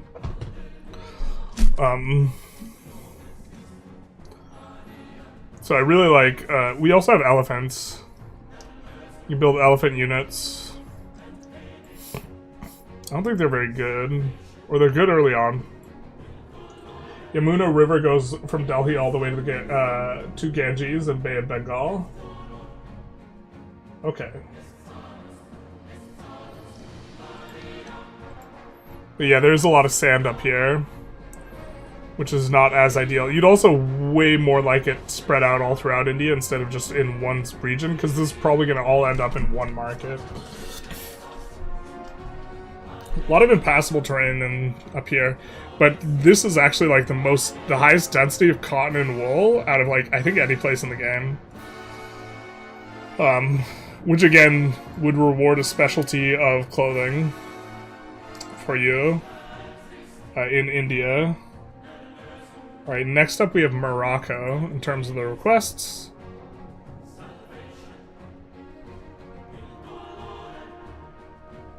Where if we're out there, Morocco. It's in Maghreb. Yeah. Which we actually haven't, I don't think we've looked at this at all.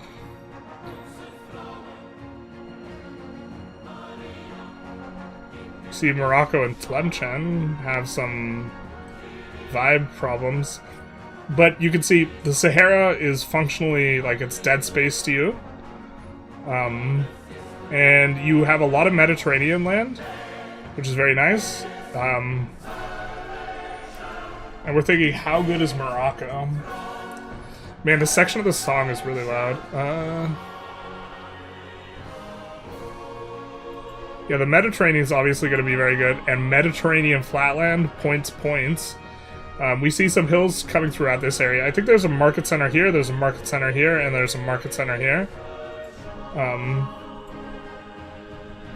And then we see grassland, farmland, and woods. This is a very solid area for a power base. You probably go naval. The only thing I don't like is there's not too much down here to really connect to navally. But you're also probably going to be one of the better colonizers. And you probably can explore your way to Mali. Once you get explored to Mali, you'll be able to get slaves. Will you be doing mainly Vic 3 content next week? Yeah. Or are you going to be going through all the dev diaries as well? We're not going to do the dev diaries on Vic 3 release day. We're going to do Vic 3 stuff, I think. There's a feedback from Maghreb? Are we not looking at the feedback?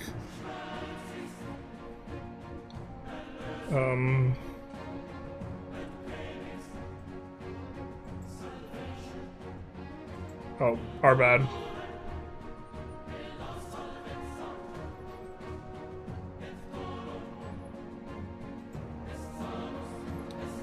These are provinces, right? So I think Habat and Fez are both pretty big. Tunis isn't all that big. There's capital somewhere in here. Or sorry, market in here. There's a market. I don't know if it's in Aghar or in Fez. You can move the market capital wherever you want, though. So that's not going to be like the primary axis of your consideration here. But we see this big Mediterranean grouping, and it's all flatland. So actually, here's probably where you want your cap. It's Mediterranean flatland down there. Hills is, like, not ideal. Oh, and it's even... yeah, this actually just looks great. I mean, you could make an argument for putting it on, like, a forest intentionally. Because if you put it on a forest, you get to effectively ignore that forest. And so maybe in here makes sense. In terms of where to put the cap. the cap and the market. Wherever the cap is, you're going to move the market to, I think. The market capital too.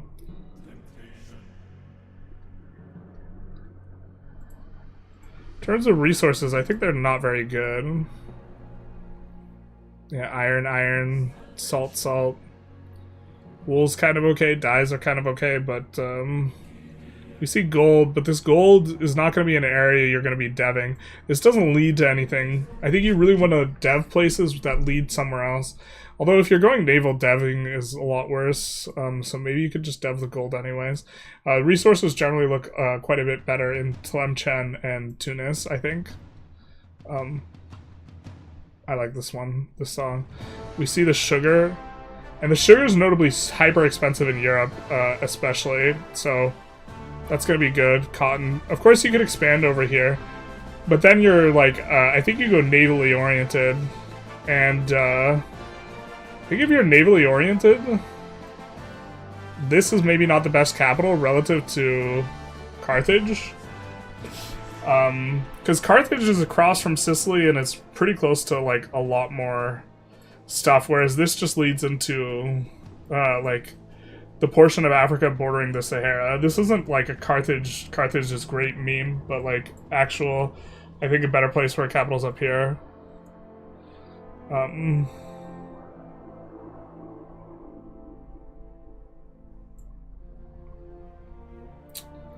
Not too crazy on the resources here either. It's just a little bit better. We got iron, dyes, sugar, cotton, wool.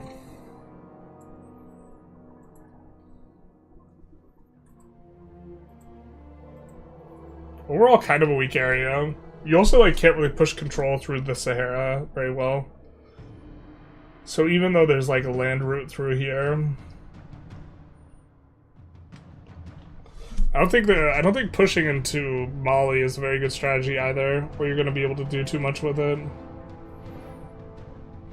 Find it funny, sand as a resource. Does it make glass? It does go into glass. It also goes into roads.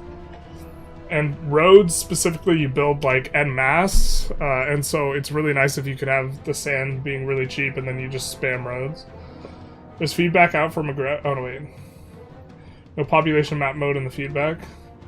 Modern day sand is used for construction. I don't know about historically, though. It's used for roads in the game. So I imagine there's some historical basis for some of this stuff. But we know all this is Mediterranean, too. Marble as well. Marble's real good. Alright, let's take a look at the Rhine.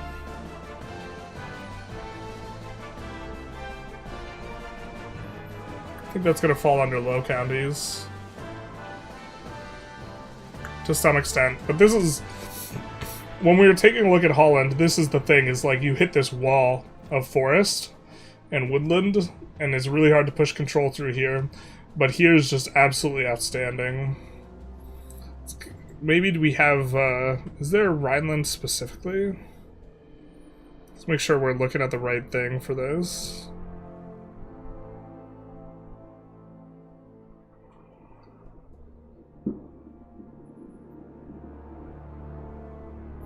I don't see a Rhineland specifically. Other than maybe it's in Germany. Yeah, maybe we take a look at Germany. And then since there are currently no other requests, I guess we'll take a look at Brazil and Argentina. So... One thing, though, is a lot of these guys will dev province on just one province, and you get events that boost your capital, so when you only have one location, you get a ton of dev. So the HRE, if the princes aren't annexed, there will be just an enormous amount of development in here, which kind of overcomes... for every development you have, it overcomes one distance cost of capital, so if you have minus 25 from woodlands, it's not necessarily all that bad.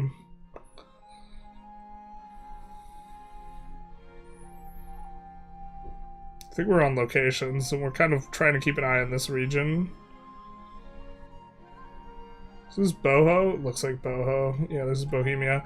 Bohemia is like surrounded by mountain ranges, so even though I think it's like the strongest, like just on pure power level, for the HRE, like long term, I think it's probably better to be Brandenburg's probably better.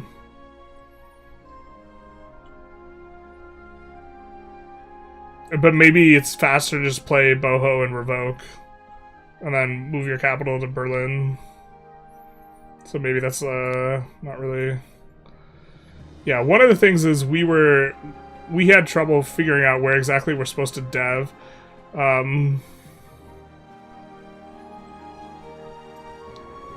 Emsland, I think, has a lot of locations, but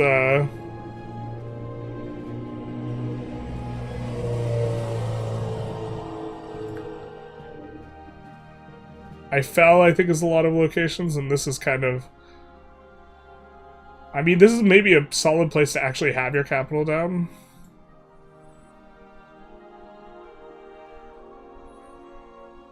We see it's oceanic, mainly. Yeah, so the woodlands plus the hills is plus 50% distance cost to capital. And some of those are forest hills. So this is some rough terrain to go through. But if you're already down here, you kind of have this corridor of flatlands. So, like, maybe in here is okay, but, like, if you look at the overall geography of Germany, and you think about where you want to be, there's, like, 2 rivers that flow here, and they flow past Berlin, and you could really easily get 90-plus control or 80-plus control on, like, all of North Germany here. Whereas, like, if you build in here, you can probably kind of get, like, a nice little pocket here. And then Boho, you can get a pocket inside of Boho. And then up here, you can get, a pocket over here. But it really feels very segmented because of the hills, forest / hills, hills, woods, which is a lot of what's here. And what you have. Playbreaker said he's going to beat you in a multiplayer campaign. Okay.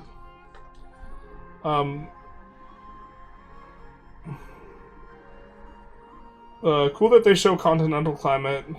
Parts of Morocco have more rain than London.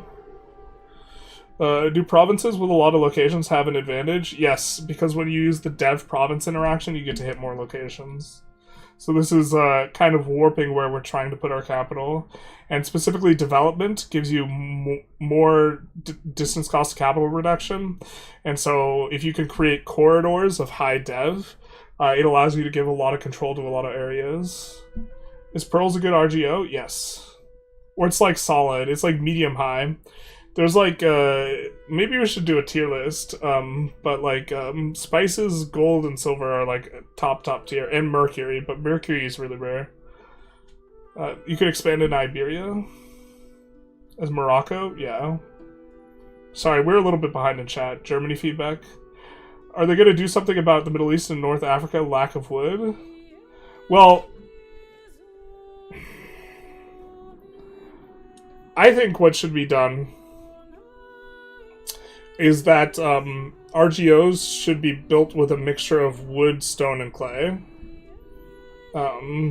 And you can maybe make it the most wood heavy, but that way it's not as punishing for not having access to wood, and also wood becomes like less ubiquitous / spammy because it's some of the responsibility of being a basic resource is shunted off to the stone and clay.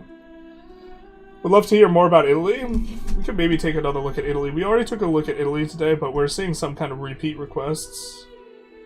Roads don't need repair and maintenance? Nope. Is Luxembourg a good province? Well, like, Luxembourg's like in here? No, it's not. I don't think you want your capital in here. Or you might have some good stuff going on. We have a decent amount of farmlands. But if you take a look at this wood area, the wood area, a lot of that, or sorry, the hills, a lot of it is wood / forest, so kind of just very awkward. We also see a ton of farmland, little speckles of it all over the place. But here, just North Germany, I think, is the place to be for Germany. Super high dev. I forget on what province this is. Oh no, wait, Luxembourg is good. Sorry.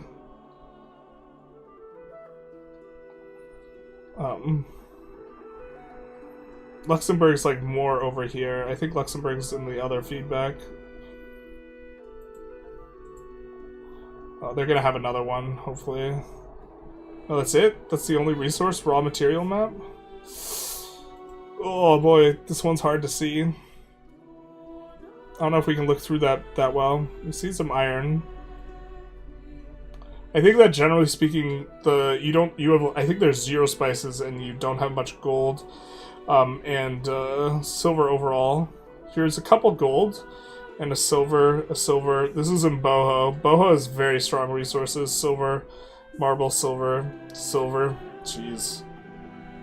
Yeah, I mean, maybe that just overcomes the lack of necessarily the best capitals, the fact that you have just monstrous resources there. And the dev province on those is going to be pretty good. I think we need to... Hey, Tarkus, how's it going? Take a little bit of a look at this. Like, Luxembourg's, like, down here somewhere, and I think it's kind of okay. Oh, maybe it's not, if it's woods. I don't think it's hills yet here, though. I think it's just wood and forest. It's over Charlemagne, bros. It is over. It's Jover. Get a little bit of marble. Overall, the resources in the lowlands are kind of weak. We have salt and we have some dyes. A little bit of marble, but not really the strongest spot. Alright, we did have a request to retake a look at South America. Although she's actually probably looking at South America when we looked at it earlier, so she's not going to see this, but it do be that way. We haven't gotten to see the feedback, though, yet. Streaming again after ModCon. Hey, Tarkus, how's it going? You mean to say you didn't stream after ModCon? What is this? We did want to take a look at Brazil, because we didn't take a look at this area too close. I think Argentina just doesn't have as good resources in general. It's kind of interesting looking on the provinces, though. Generally speaking, I think long provinces kind of fulfill an interesting role. In that, like, if we have a capital here, and then we dev province Gaiman, we can propagate control all the way through there, through the long province. So, some of these look like they might be a lot of locations. I remember one of these is a ton of locations. I think it might be this one. Like 8 or something. How about Japan and Spain? We haven't taken a look at Spain. We can do that. Just kind of quickly going through some of this. Here's like the... Yeah, I think that like you really get regionalized in South America. You're either here, not in the tropical, down here, over here, or the resources are so good in Colombia you don't really care. Yeah, but down here versus over here. The hills also break things up. Having to endure hills jungle it's too much. You're just not gonna be about that. And in terms of resources, just generally speaking, Argentina doesn't have very good ones. Brazil has solid enough resources. So knowing that we would want our capital like more over here, probably depends where we have like rivers, but dev province on some of these areas would be really nice. Also, we have really nice density here. So if there's provinces that cover 2 gold, that's gonna be a really nice dev spot. Especially if we have like the capital here and we're snaking control this way, deving here and deving here, allowing us to actually get control somewhat deep would actually be big game. It's actually kind of a nice looking area, a nice idea. We have silver here too. But do we want the coast on the capital, or the capital on the coast? We could also just have the capital in here and just say, okay, we're just gonna have a higher dev and higher control near our gold, and then we're just gonna be like more interior oriented. I should have streamed, but maybe Maybe, but I'm busy mod jamming. Imagine mod jamming when you could be making content. Are you playing the Vic 3 mod jam? We crashed and we were struggling, but your computer's better. Hey Extremes, how's it going? Doing Armenia running EU5? Hell yeah, brother. We might have to. I wonder how many gold locations these are. I wonder if there's... Okay. It seems like this wouldn't be good, but if there's a way to coast, and like have your capital in the middle, that'd be sweet. I don't think it works. I think it's probably bad. Alright, we didn't take a look down here in terms of the resources. We know that this is kind of the flatland area. We see some salt, which is good. It's kind of the only thing that stands out, though. Not really much gold. Mainly food and lumber. So, probably not that good. We did take a look at Rhine. Someone requested Italy. And after that, we don't have any more requests. So if anyone has a region they... Oh, no, wait, Japan and... Someone said Japan, and what was the other one? You're making the CK3 mod jam. Oh. Oh. Dev stealing modders, shake my head. Yeah, it do be like that. Shake your fists at them. What was the... Someone asked for Japan and another place? Japan we have taken another look at since we did the thing for it. Need sand for the castles? Oh my god. How did I miss such a funny comment? What the hell? I was looking for the Japan one. Alright, we'll take a look at Japan. I don't know what the other suggestion was. I don't play your games, journalists. I make them. I don't play Pog. That's like something that's like interesting to think, like, the experience that a player has, with like, or the experience that we do have vis-a-vis, like, relative to the devs is like very interesting, because we actually play the games more than the devs do, right? Not yet for EU5, but getting there. Not more than Johan, but like a lot of his hours wouldn't necessarily count because they're on like super alpha builds. So Eshigo has nuts resources and would be really nice to dev. I think that you actually kind of want the capital to just stay in Kyoto. After kind of taking a look at it, and we take a long look at this. Spain was the other one. Okay, Spain, yeah, okay. I actually want to look at Spain, so pretty actively. But Japan has like a little bit of a rough situation. Kyoto is one of the flatlands in here. That's where the capital starts. I think that's actually just probably the best place for it. Because we thought about moving up to the mountains, but the thing is you lose... you have just a nice base for building industry down here, and I think you just want a market capital there and your capital there, and moving it up north into the hills just it doesn't make sense. And the idea was from the mountains here, or sorry, from, I think it was this hill tile right here over a little bit, you would have a nice way to be able to propagate navally. Maybe it's still better, but the idea was that this is the narrowest batch to cut across from, and there's also a ton of ports over on this side, so you can also get control into them easier with some navy stuff. But yeah, here's the farmland density. I think the location up here to the highest is Kyoto, and the fact that you have a bunch of farmlands, grasslands down here. There's like 2 good industrial bases. There's like here in the new capital, Tokyo, and then there's Kyoto. And I think Kyoto is closer to like your natural expand spot, which is Korea, so... we also have more dev there. Is Berlin better than Paris?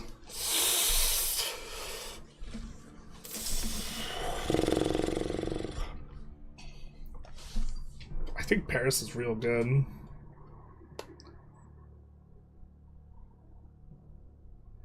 Where in Arborea? Where exactly is Arborea in Italy?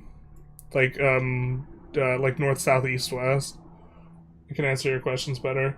The RGOs are generally better in central Italy than anywhere else, and they're kind of okay in northern, and in southern Italy they kind of are a little bit worse. I don't know if... Is Berlin better than Paris? Berlin's probably better than Paris, just because the... I think Paris has 4 or 5 locations, and Berlin is like 10 in the province. We kind of skimmed over some stuff, didn't we?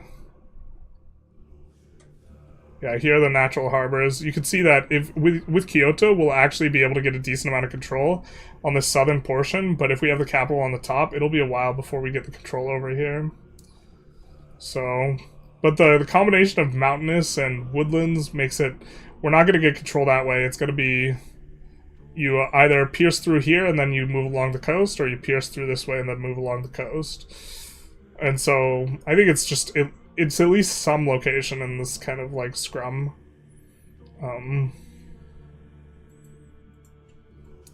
But taking a look here, not very good resources where we want the cap, but here is from like this gold, I think, like up to this beeswax or something.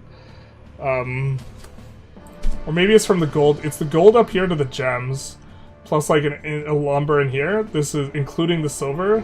This is all one province. So this looks like really a very strong place to dev province. It's just that it's not that close to your capital, so you're not going to have a lot of control there for a while. So you're not going to add a bunch of tax base with a bunch of really good locations. Izumi is also pretty close to Kyoto. But you maybe want to just move the trade capital to Kyoto here. Have you checked Scandinavia? Not today. We can take a note of that.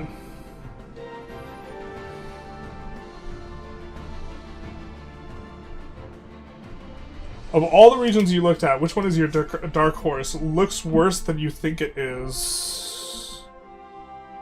There was one today where we were looking at it and we're like, hey, maybe that's not so bad. I think it's probably Horn of Africa.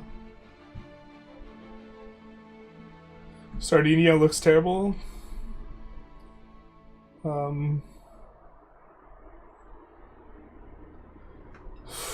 So right now the problem with Sardinia or Corsica is naval infrastructure does not seem to affect market access.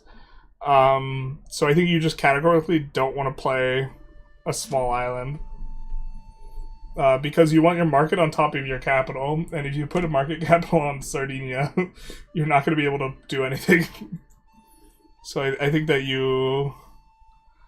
I don't know if they changed that, though.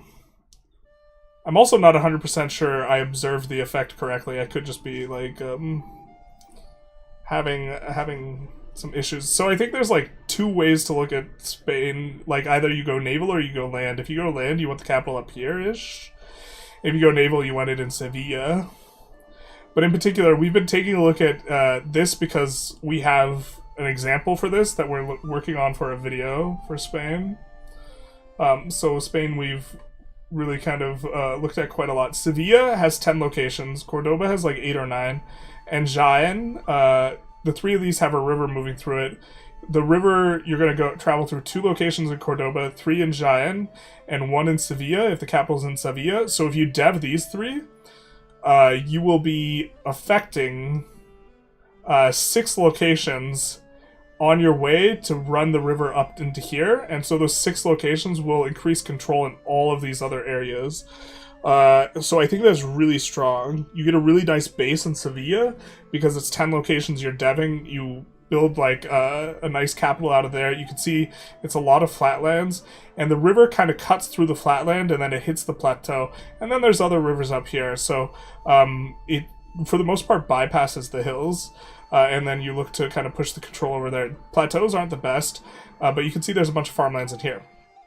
The other idea is you put the capital in here and you go land orientation, and you get to push control out this way. And overall, you get to push in 4 directions instead.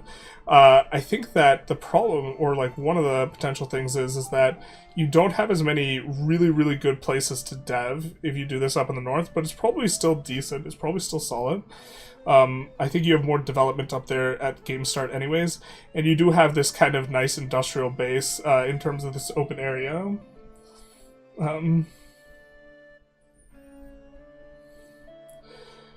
Scandinavia, I'm mostly torn between how Denmark versus Sweden will start to play out. I think Sweden looks really strong. Can you take a look at the Balkans? We'll write it down.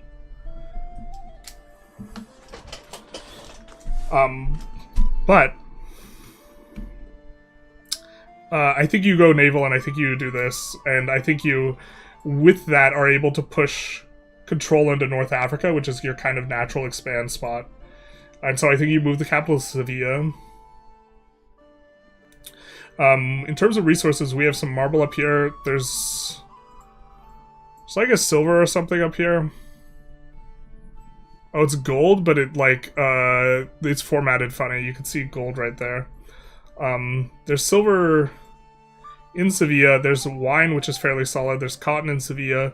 I think the clay, you travel through the clay, the wheat, the olives, the legumes, and then you kind of come through here. This is a hills terrain. And so this is kind of the route that we're thinking of. But it's going to give you more control elsewhere. Overall, the resources in Spain are pretty comfortable because you have a nice amount of lumber, you have a nice amount of iron. Not insane, but wine is relatively solid. It's like low solid, but we also have, I think, 2 spices locations. The marbles, the dyes, the silk. Really good resources, 2 sugar, fiber crops, which is pretty solid, in Granada, which eventually you look to get in.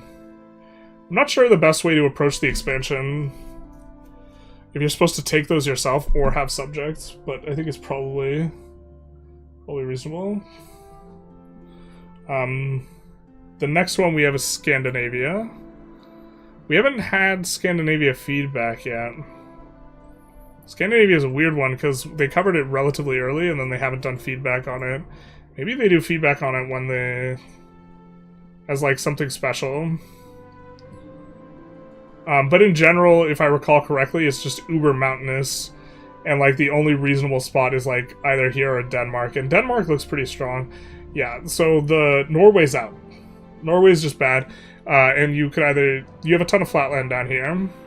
And you have 0 forest stuff in Denmark. You have some forests here. You probably want your capital on the coast. This negates it. Probably in here is a fine place to the coast, adjacent to farmlands, or over here. Depending maybe on where you want to expand. I think Denmark looks pretty solid. I just know there are some really good resources. Like, one of these copper mines actually has 2.5 or like 250% output, which makes it better than a gold mine. Which, incidentally, copper goes into cannons. So specializing in cannon output is actually probably something you can do. I know one of these turns into a silver mine. You have pretty solid iron. Other than that, it's like a lot of lumber. Resources don't look too good for Denmark, but Denmark has overall better terrain. Can you cover Tibet? We'll put it on the list.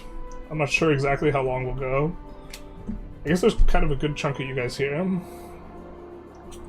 Are there societal values that are so much better than the counterpart that you always want to pick it, or are they pretty balanced? Well, for almost all the societal values, I think there's an important point worth knowing, or worth emphasizing, which is that being closer to 0 for almost all of them is so much worse than either one of them. So I think that if you have the choice between a slow progression towards one, or just staying where you are tends to be better. Reckon Australia is the reverse dark horse because he said pop is super important and migration is meh.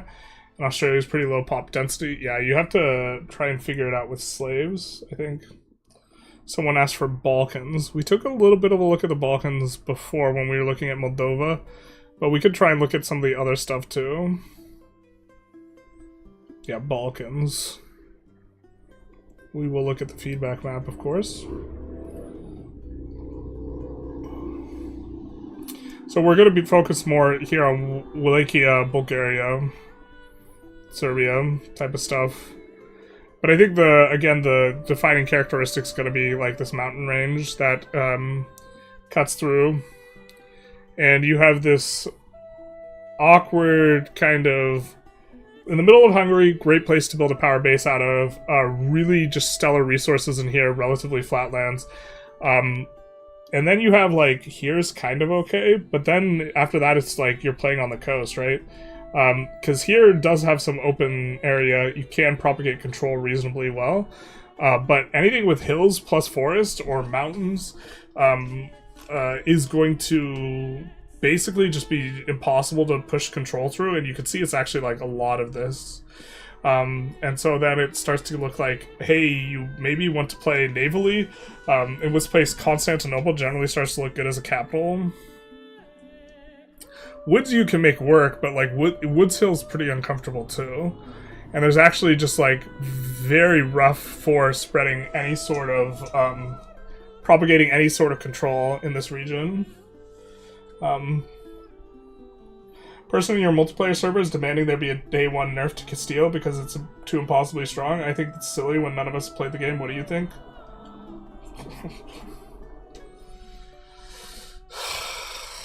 I mean, we could. This kind of cuts into the top nations discussion, which you guys are less enthused about doing. But if forming the HRE is hard, I'm inclined to think that Castile's probably the strongest power in Europe. But I think the Ottomans are good. The Mamluks are probably pretty good. I haven't taken a close look at the Mamluks. I think that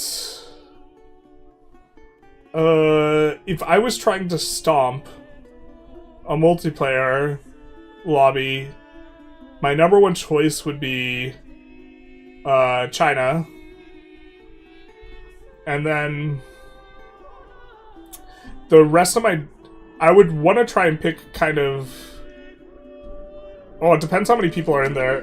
It depends what regions are open. You kind of would rather just play an open region than necessarily trying to pick the very best country.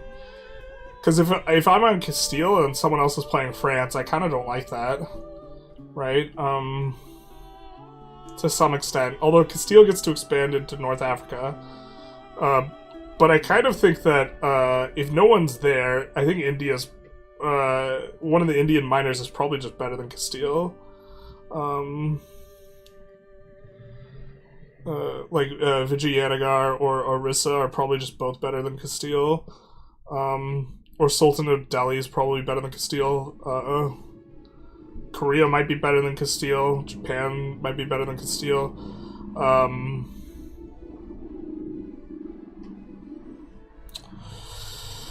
If Revoke is going to... If no one's going to play in the HRE but you, like either Bohemia or Brandenburg, it might be better than Castile. Ottomans might be better. Like, I don't think Castile's like... Castile, like, looks like the number one pick, if you can't do HRE things, and it's not Ottomans, but, like, I think generally the East might be stronger than Europe.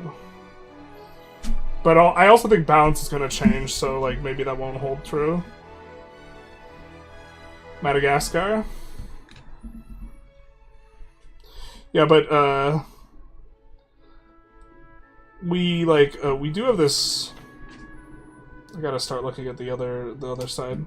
We do have a really rough, so the person was asking about the Balkans. I do not envy, like, trying to sort out where to put stuff in the Balkans. I think you have this, and I think you have picking a coastal province, and I think it's kind of just picking a coastal province. I guess the best looking places to build an industrial kind of zone are here and here. So that's kind of, I guess, to a lesser extent here. I think in general I would rather be in Italy than the Balkans. Would rice into wine industry be good as Japan through the winery building? I think the winery building is just a lot weaker than RGOs, and you generally, if there's a building that produces an RGO, the actual RGO itself tends to be a lot better. But maybe you could do that a little bit to some extent.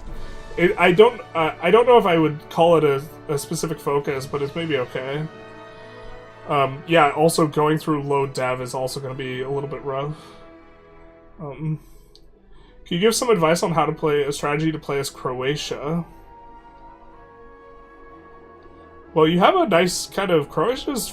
looks like a nice enough place, actually, to try and build a power base out of.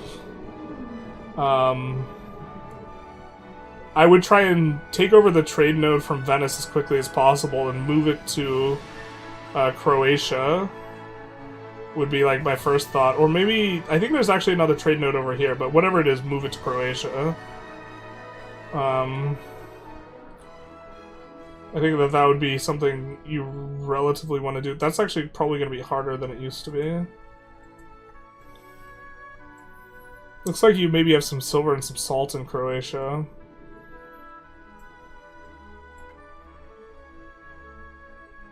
A little bit of silver, marble, tin, copper, iron, coal, copper. Whoever this is has actually got decent resources. I know it's not Croatia, but I think you're going to want to go naval as Croatia. If you can join the HRE, maybe you want to try and join the HRE. Croatia seems in a very vulnerable spot, generally, and doesn't really have very good prospects for expanding. So I'd maybe not recommend Croatia as an early kind of start.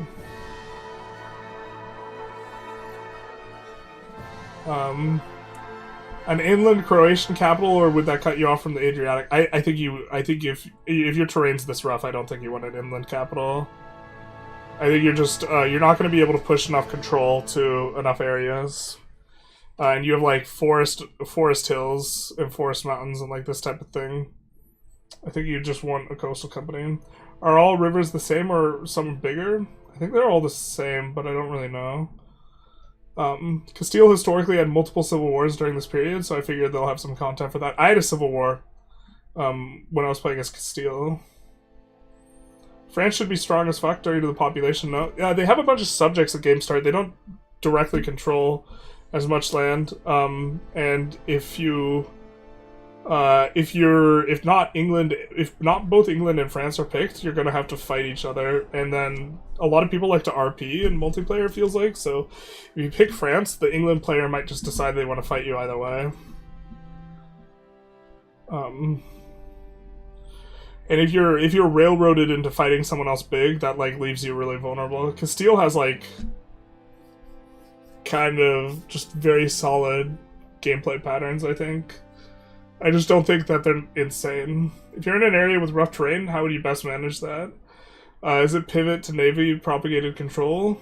It depends on where the rough terrain is, but yeah, you can't push control very well through the rough terrain. So usually it's a matter of trying to commit to like a side of the rough terrain, I think, and thinking of it like that rather than trying to manage the rough terrain. Because you can't overcome that much, and especially because Dev Province, the rough terrain, generally speaking, is going to have dev malices, so deving it to be able to move through it better is not going to be too effective. Especially mountains. Mountains are just apocalypse. You like, for the perspective of control, you should just look at mountains as like actual just hard walls. If you're playing Italy, you should just like say to yourself, I don't expand north of Italy, because it's just you have this hard wall, like kind of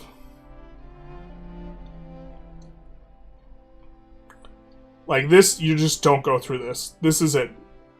This is where my Italian experience ends, except for like over here because we're staying on the coast.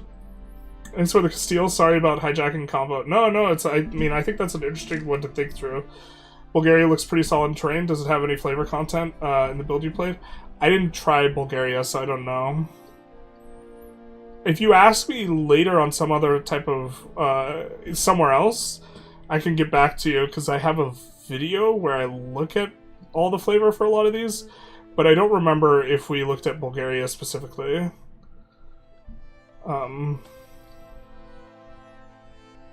But yeah, Bulgaria looks like kind of the most solid out of all these, because that seems like the one place that looks good for an industrial base, and I think they have a river that flows out this way, so you could probably do some decent stuff. Did we do a Cahokia strats? No, we didn't take a look. Bosnia, bros, stay witty. Bosnia, son. Is Aragon good? Aragon looks pretty good. I mean, Aragon looks like weak. Spain. When can you show more gameplay? I have no idea. I have like hours of gameplay recorded. Not like a ton of hours, but I think like 10 or 15 or something like this. But I can't show it. That's more for me to just reference for being able to do stuff. I'm looking for Aragon, and the reason is I'm just a dum-dum and it's on Iberia. But Aragon's got, like, they have a river that flows through here, so I think you just move the capital here and you actually just, like, get super good control. You have one hill to go through, and then it's all flatlands, and then you're kind of propagating on the coast. And then you have, like, a good resource in here. I forget what it is. Or you have a few. You have silk, salt, marble, silk, salt, sugar, marble. So you got some pretty solid stuff going on. Aragon has a lot of unique advances I actually really like. I don't even know if it's worth forming Spain. Oop.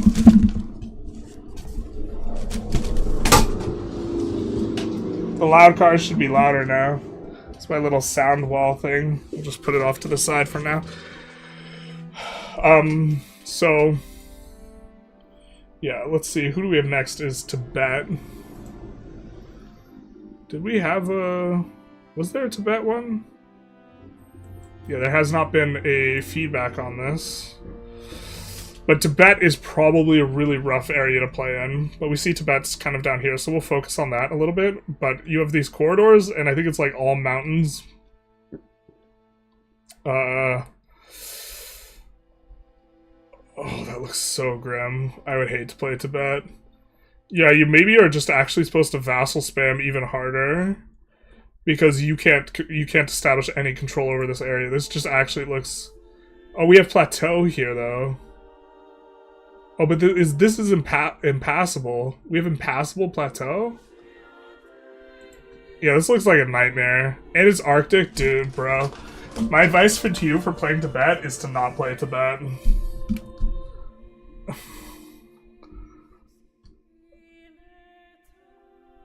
It's desert too. Yeah, dog.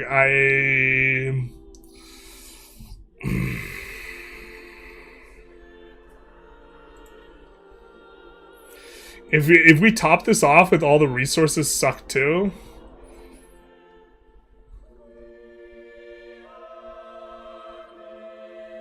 This has to be in the bottom 10 percentile on resources as well. I think this might actually just be the worst place to play in the game. The house is gone? Not like this. This looks like just absolute... I do not want to play here. Someone asked about Madagascar. I don't know, man. That looks so rough. That looks like the meme run you do when you're like, watch me play this unplayable area. Tibet bros, it's Jover for them. They'll never recover. So we wanted to take a look at Madagascar. We've taken a look at, kind of extensive look at like this region here in Zanzibar, which just is absolutely nuts on the resources. But we'll try and pay a little bit closer attention to Madagascar. Madagascar, if I recall correctly, has a ton of spices along this side. It's a little bit slow to colonize. And I didn't think anything stood out as having a ton of locations per province, but it could be mistaken here. We have some flatlands and we got some hills, but with your situation as an island like such as this, I think you have to go naval, and you're thinking about probably just pushing flatland. Wherever's close to the flatland, your capital, you probably want a capital there, and also a market center.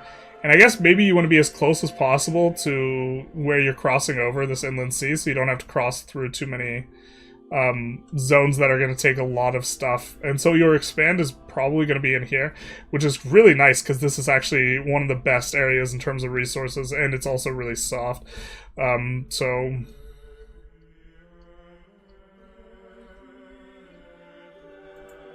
yeah, so this is what we're talking about. This is, I think, the most gold-dense area on the entire map, specifically.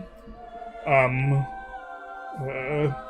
then I think that this here, at first blush, it might look like this place sucks, but that's spices, spices, spices, spices, spices. So, and also that's sugar, sugar, sugar, sugar.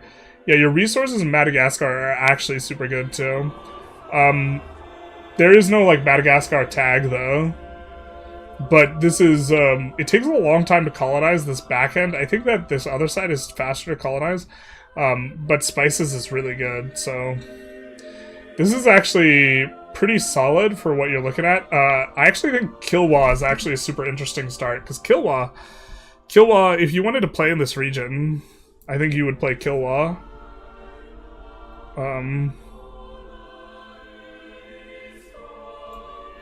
You could play these guys, but I think Kilwa is kind of the one to play. Kilwa gets some nice naval and trade bonuses, and also you probably want your capital like on the not on the island. And so if you do that, you can, you know, put a market capital on the island, get control of this, get control of the gold down here, have a really nice like triangle power base, something like this. The Gaza meta returns, not like this, but actually it does. The area is super soft and it's not that hard to colonize. Probably actually just going for it every game. And the kicker here is that it's the meme too. But yeah, you probably just colonize this and then fight Zimbabwe every game. That's probably actually just super good. I don't think we had another request. I mean, we're taking a request. We could talk through the, like, strongest country consideration. Because I was thinking of doing a video on this. It's really hard to rate, and I don't want to talk about my recent runs with much degree of specificity. But, do we have a world map?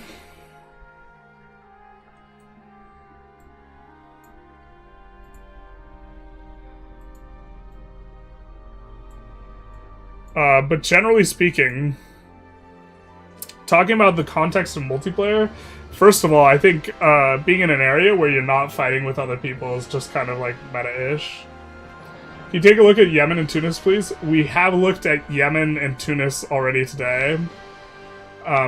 Considering those two for your first learning run, of those two, well, I actually think Yemen is like the kind of the only playable place in the Middle East, because you can actually gain access to wood. So I think Yemen would be fine to play. I think Tunis would probably be fine to play as well. I think those are both okay. Tunis actually is a really nice place to have a capital, I think, in Carthage, because you will go naval and then you'll be able to propagate a lot of control and have some expansion spots. You'll probably want to go for Naples. You'll be a little on the weak side. You'll control almost your entire market, though. That's kind of the criteria I recommend for the eco being kind of easier to understand, is if you control your entire market and your entire country is in one market. And I think Tunis kind of fits those requirements. So, what's the weakest nation in EU5? I think we just saw it was Tibet. Can you look at the Falkland Islands instead? There's nothing there. It's weird that Iberia looks literally identical from 1337 to 1444. There's Morocco. Morocco loses its land in Iberia. But thinking of it in terms of... So I think that this region is actually just like pretty weak. I think being emperor is probably decent. Bohemia also has really good resources, so Boho is going to be relatively strong. I think if you're playing multiplayer, is Boho even that much weaker than Castile? I don't know. I think long term, who's gonna grow really well? France is gonna grow really well if no one messes with France, and so maybe that's how we should think of it. I think France's power base is like better than Spain's. Like I think.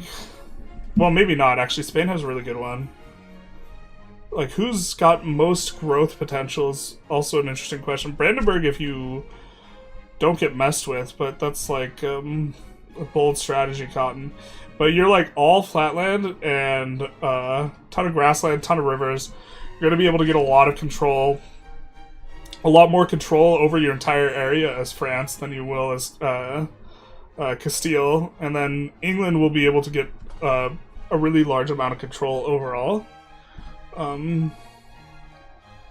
because you're gonna go naval and you'll get it that way. Have we looked at Japan yet? We haven't looked at Japan. That's what. No, we did look at Japan. We did look at Japan. What about Austria? Austria seems super miserable. Let's take a look at Austria.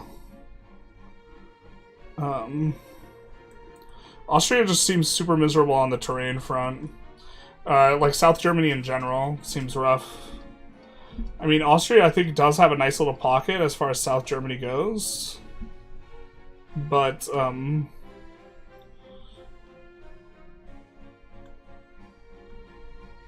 I think Brandenburg is the... If you're looking to play the growth country, it's Brandenburg, and if you're looking to play the strong one, it's Boho.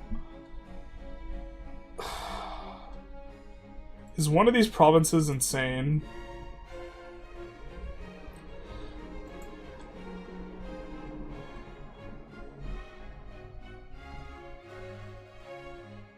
So this is why Austria's super suck.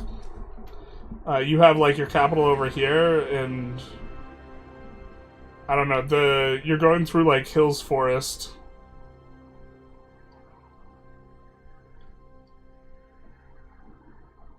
I mean, I guess you have a kind of a corridor through here to get to this. That's going to be grasslands, and it's going to be just hills.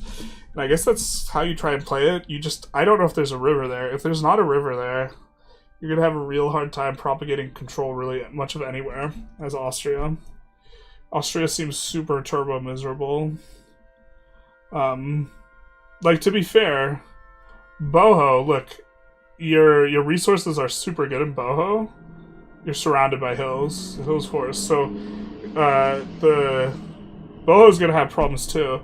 If you're someone in here, you can kind of get a bunch of control over here, but really the pride and joy is just like Brandenburg, especially because like Mittelmark is 10 locations, and then there's a river that goes through here, and there's a river that goes through here, and so you get this H shape, and you will just be able to get like 80 plus control on all of North Germany, like not without that much difficulty. The resources, I think, in North Germany are worse than South Germany, though. Maybe that's the thing. Maybe we take a look at the resources, but just based on, like, the terrain and vegetation, like, Austria's turbo miserable.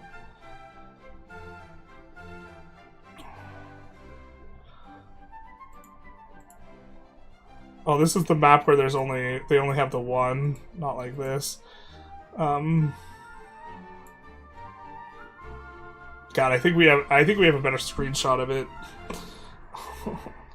But okay, like Austria's around here.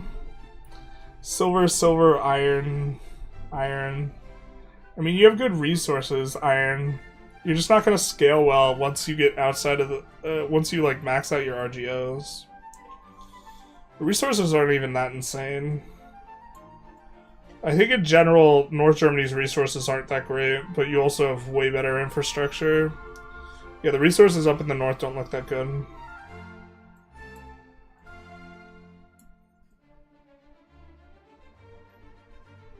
There is a ton of iron.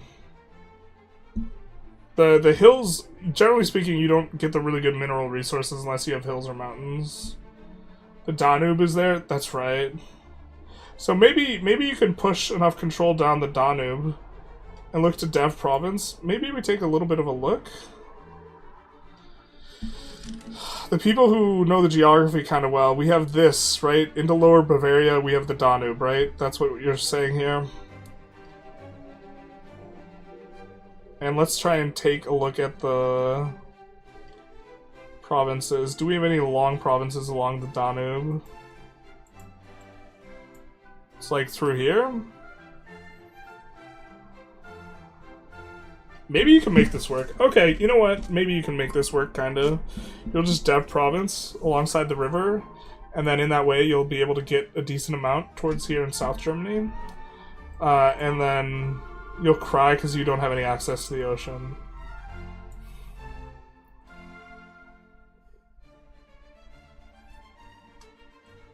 Is Milan still the best Italian nation in EU5 in your opinion?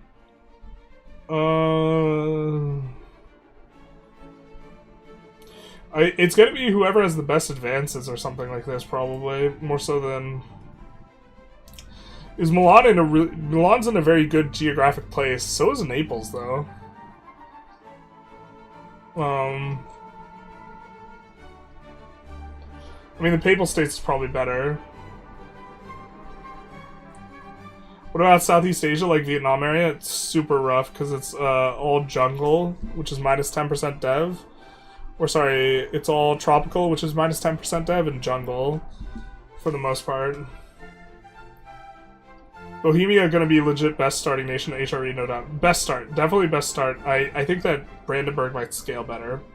So I don't know which is better in multiplayer. I think Mittelmark is just absolutely turbo insane. There's nowhere, I think in all of Germany, that has anywhere near this amount of locations on it. Hungary's going to be very scary. Hungary also looks very scary. Hungary looks like Bohemia, but stronger. Except for they're not in the HRE, so they can't revoke or whatever. Could Hungary be able to join the HRE, become emperor? Reverse Habsburg? That would be really strong. Austria's next to the nice Hungarian land? I mean, maybe that's how you look at it. Yeah, if you expand into Hungary, you're probably okay. And you have, like, decent infrastructure, it looks like, into Hungary. I didn't think you had to cross over too many bad provinces. So maybe that's just how you look at it.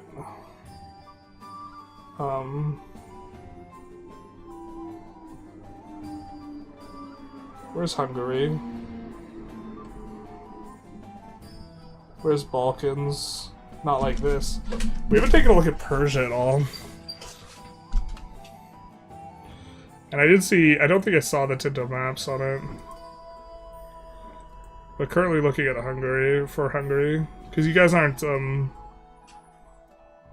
asking for places to look at too much.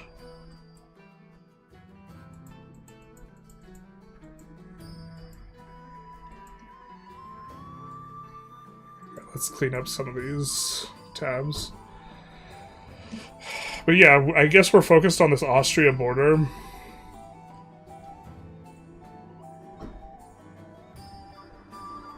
You'll look insane here, but yeah, you could also probably just dev the Austria border.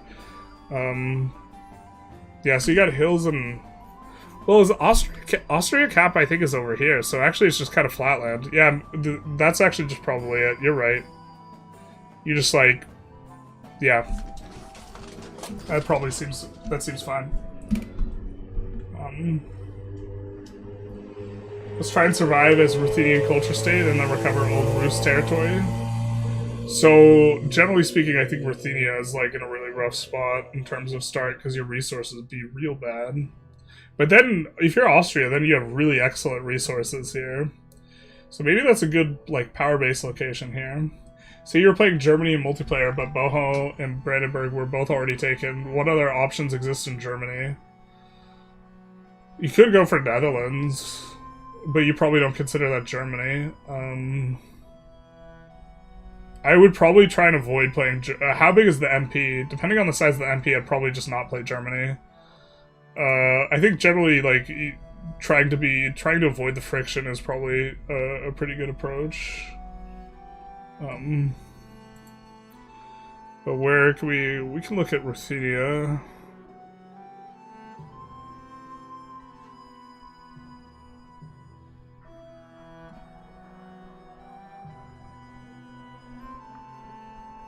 Is that under Poland and the Baltic? It probably is, right? Yeah, so I think the best was Volhynia, and then moving the capital to Kiev for the river when we took a look at this, and then converting Catholic, maybe?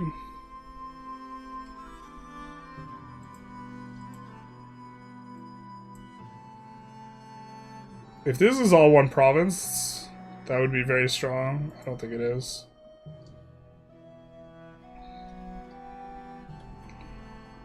No, it's Bresta and Cobrin. Do any of these look enormous? I don't think so. It's nice that you have a lot of flatlands, and I think there's... but I think this is... this right here is Kiev. And so... not needing to go through that and being able to go to the coast and being able to push all the way into the steppes, and like you have like zero friction into the steppes. I think that this is kind of nice. So you're choosing to be on this side of the forest wall, whereas like playing Ruthenia and having your capital over here, you'd be kind of trapped by the forest in terms of looking to push your control.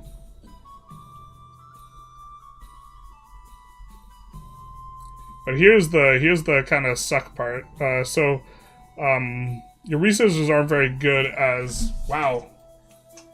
I don't think I saw this version. This might be more up to date than when I played. I don't remember there being this much wheat in Kiev. But in Volhynia, our resources are kind of got a bit of iron and amber in this region. I'm not sure where exactly they are. The wool is also okay. Silver's good, but we have to... I don't know if that's into... where exactly that is. But overall, the resources up in this region kind of just suck super hard. And probably like bottom 10%. Like furs have a high demand, but the base price is low, and the demand is going to be flooded at this point in time. The only kind of okay resource you have is, or resources are the amber and the iron. I guess to a lesser extent the wool. 9 players. Map 9. Oh, we messed up? Okay. If you're Austria going into Hungary, you're probably moving your capital. That's also true. Yeah, you just move into Hungary. And it's like starting Austria but playing Hungary.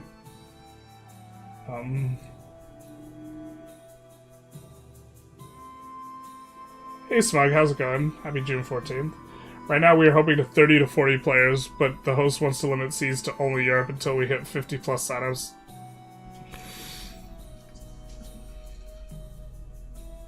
Okay, well then I can see why your host wants to nerf Spain. But like, at that point, why not just nerf all the big people? Like if you want to have a relatively flat power level. Going to be insanely claustrophobic. Yeah, I wish we had these by region, but like 40 people in Europe.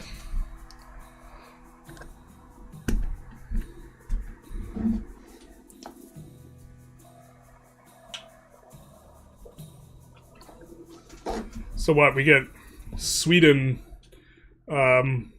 Russia, Lithuania, Ruthenia, Hungary, Ottomans, Byzantines, Bulgaria, another Balkan country, we already said Hungary, Bohemia, that's 10. We already said Sweden. I guess Denmark's kind of playable. So Denmark, Holland, that's 12. Naples, 13. Milan, 14. Venice, 15. Genoa, 16. Brandenburg, 17. Austria, 18. Bavaria, 19. England, 20. Scotland, 21. France, 22. Aragon, Castile, and the Portugal, 25. I had to really exclude North Africa. I don't know if there are 40 people. I don't know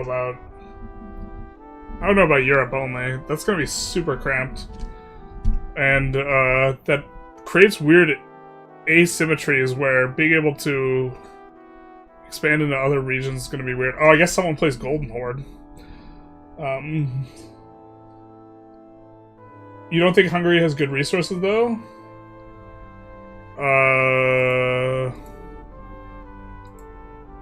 I have some information for you regarding Hungary's resources. I have some information from Pada 2. Gold, gold. Salt, silver, salt. Let's see. Gold, gems, silver, lead, alum, gold, gold, copper, iron, iron. Silver, marble. In terms of gold, we're only pointing out the really good ones. Iron. Yeah, I mean, Hungary is real good. It's not quite as dense as Boho, but I think you actually have more good resources than Boho because you have more terrain or more locations. Someone could be out of building-based country. Oh, that's true. Someone could play the Hanseatic League plus another one. That's like 27. Does coal work at EU5? Yeah, people use it for heating. There's some consumer demand for it. Can you look at the Caucasus? Yes, we're gonna look at the Caucasus. The one who wants to nerf countries is not the host. The one who wants to nerf is actually the mod dev for Project Variety and Vic 3. Is that Fulmatone or Fulmacore or something like that? North Africa would be allowed. Okay, that adds like Mamluks, Tunisia, and the other one. So then that's like, in my opinion, kind of like 28 or 29 playables. I don't think we talked about the Ottomans, so that's 30, maybe 34. If you include, or 31, if you include Georgia, I mean, I guess there's enough playables. And the Jalirids, I don't know. I'm guessing the Caucasus will be miserable to play in. Okay, we have the Econet IO. We won't evaluate that much. We're looking to kind of think through the regions more so. Are you the person who's been asking about Georgia a bunch, though, in chat? I think you might be. So we'll try and focus on Georgia specifically. What's interesting is if you can make decent... If you can do decently on this corridor, you can actually kind of get access into here and into here. But I'm guessing just moving your capital to the coast is going to be best if the terrain's particularly bad. Which I'm thinking it's probably going to be. Looks like you're not going to have really big provinces, which would have helped a lot. Yeah. I mean, you could still dev the provinces. That's probably still going to be okay. I don't know how many locations it is. I'm just waiting to see it be, like, all mountains. That's not as bad as I thought.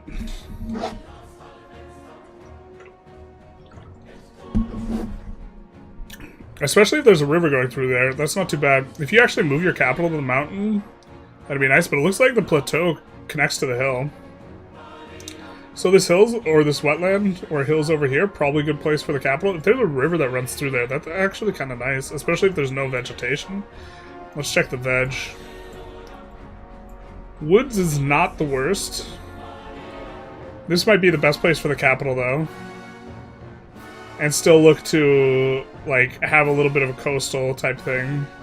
See, because the problem is when you expand, as Georgia, you're not gonna be able to push control past this mountain range or past this mountain range. You just kind of have a corridor that works. So probably want to go naval or something like this. Anyways, not to keep hogging the stream with your own multiplayer game. No, I think that, I mean, if people don't want to talk about it, they could, I guess, let me know. But I think that talking through any EU5 stuff is like kind of what people are here for. There are enough HRE princes for everyone. Miserable. Would you talk a bit more about India? We talked about India a little bit today. But let's take a look at kind of the rest of the Caucasus in here.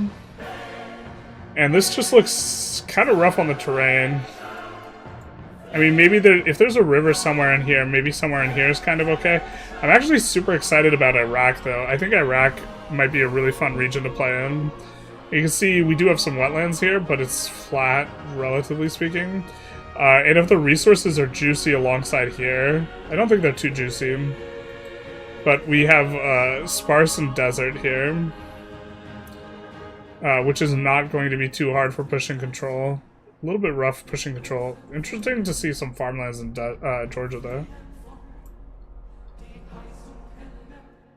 Also have a decent amount of dev down here. Georgia's got a little bit of dev. Decent amount over here. How do the resources look?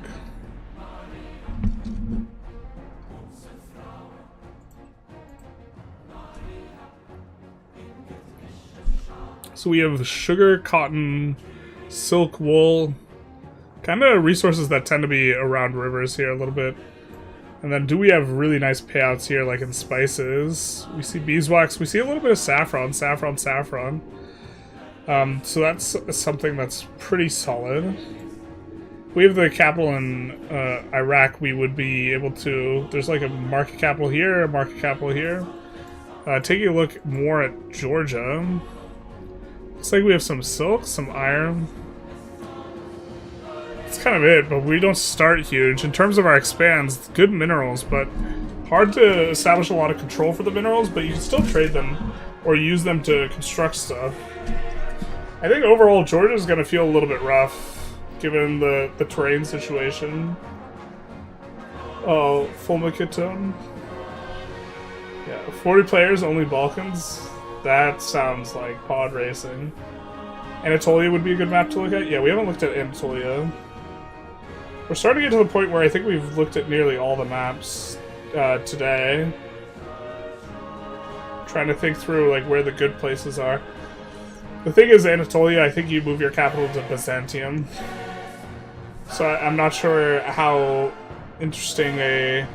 Well, it's kind of neat to see all this rough terrain, but yeah, the presence of a lot of rough terrain really pushes you in the direction of wanting to go navy, because you stop being able to push control through these areas that well, and navy is less sensitive to wanting to dev province and then be able to push stuff.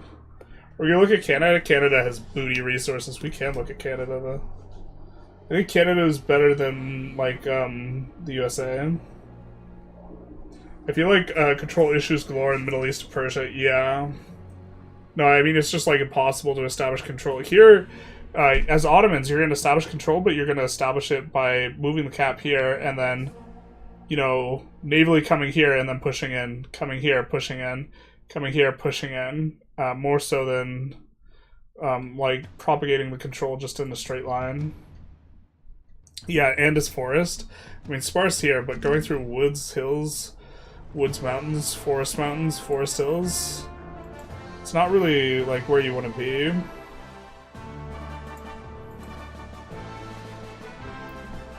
This is, I think, my favorite track. You get a good amount of silk. That's kind of cool. Some spices here, some spices there. Spices. You also have all this... I think we already mentioned the silk, actually. Get a little bit of minerals. I think this is pretty good. I think it's probably above the 50th percentile. Wool's pretty solid as a food source. You got some marble here, some silver here, some more marble, some more marble. I think we're kind of into it. You click the old thread instead of the feedback? Son of a bizzle. I'm clicking on the one that has the name, which is not the feedback one. I think. That's my bad. Where's Anatolia? No. I mean, we could look. It's number 7. Alright. The classic I don't have eyes moment.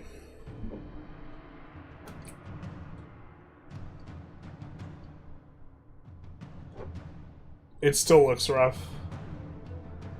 I feel like Iraq has way too few grasslands, farmlands. It should maybe have more farmlands. I think farmlands, a huge driver of farmlands is how much pops were there historically, which I don't like. That's kind of like the Victory Arable land thing. But there's like 0 farmlands in North America. Some farmlands in here. I think the resources are going to be the one that gets changed a lot here. It's formatted better. Ooh, we do see a bunch of spices, silver, silk. Yeah, it looks pretty similar here. Alright, Tarkus wanted North America.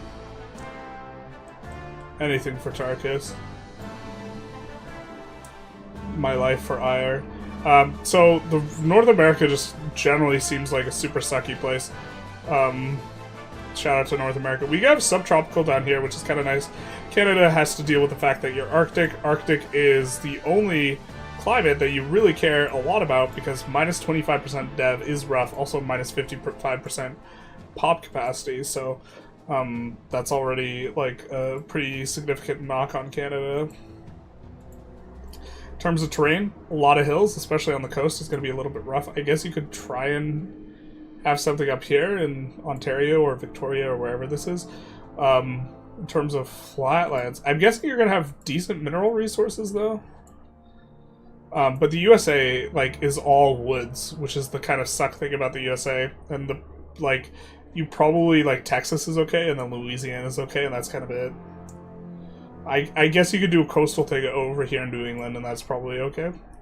But yeah, here's the thing. Woods everywhere. And then Canada's even worse, is all forest, except for the sparse area, which I think is impassable. Yeah, the distance cost to capital is just going to be absolutely insane. Canada's better than the USA? Not like this. This isn't feedback? This isn't feedback? Yeah, but there's no feedback for these. There's no feedback for North America. I think they're saving Sweden and the Americas for last. Or the... Because that was a very early one, was Scandinavia, and then they skipped it. So there's no feedback for Scandi. Oh, interesting. You have some ports here. So actually, maybe Great Lakes. Great Lakes naval country. Maybe that's maybe that's the look. Great Lakes up here, maybe. Up here-ish, you get into the Great Lakes, you spread control that way, and then up into here, you spread control that way. And then you get to hit Mississippi, too, coming down into here. Maybe there's something here. Maybe there's something here. Okay. We can cook. Except we can't.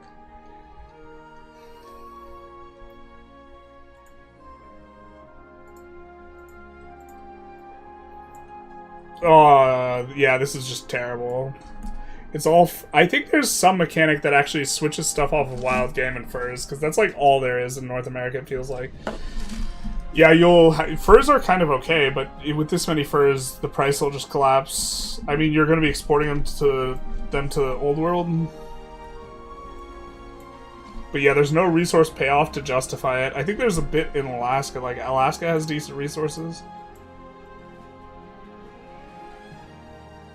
Oh, these resources are actually just, like, super placeholdery, then. Alaska has really good resources, and we don't see any there. On the version we played when we were colonizing Korea, it had insane resources in Alaska. So maybe there's really good resources in here, and yeah. I don't know. Yucatan Peninsula. It's gonna be the best with all the cocoa. It would be hard as Portugal or Castile to get a monopoly. I think the peninsula's pretty solid. You could take it from the natives as the thing. You don't need to colonize it. Best music track? Any other good tracks? A lot of them slap pretty hard. John Paradox hates the Mississippi. Not like this. Farmland should be replaced by a fertile soil terrain, so we can get a more interesting map. I generally agree. But I think fertile soil should be or soil fertility should be a thing, and then level of vegetation should be a thing. That's like, or like your ability to clear the vegetation should be a thing. Yeah, Megatron has my exact thought. You want a deforestation mechanic in order to do that. California should be grasslands. Surely the central California should be grasslands, yeah. Oh, I guess I'm kind of okay with sparse. Oh, wait. That's like Southern California, or I guess that's kind of central.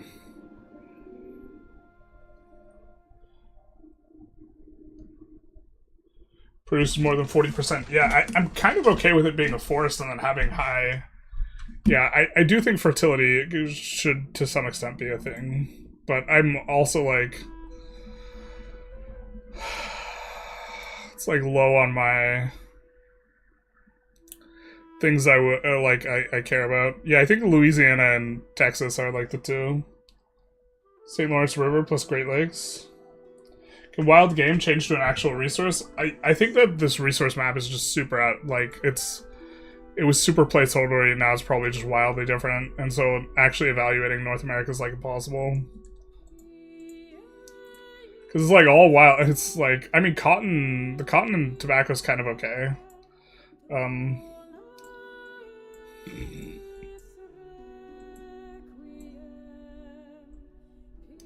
Some gold around and about here. But there's, like, not much payoff for going Canada. Oh, does this come through like this? Maybe in here is actually really nice. You get a bunch of control over here. And then you get to come down through the Mississippi.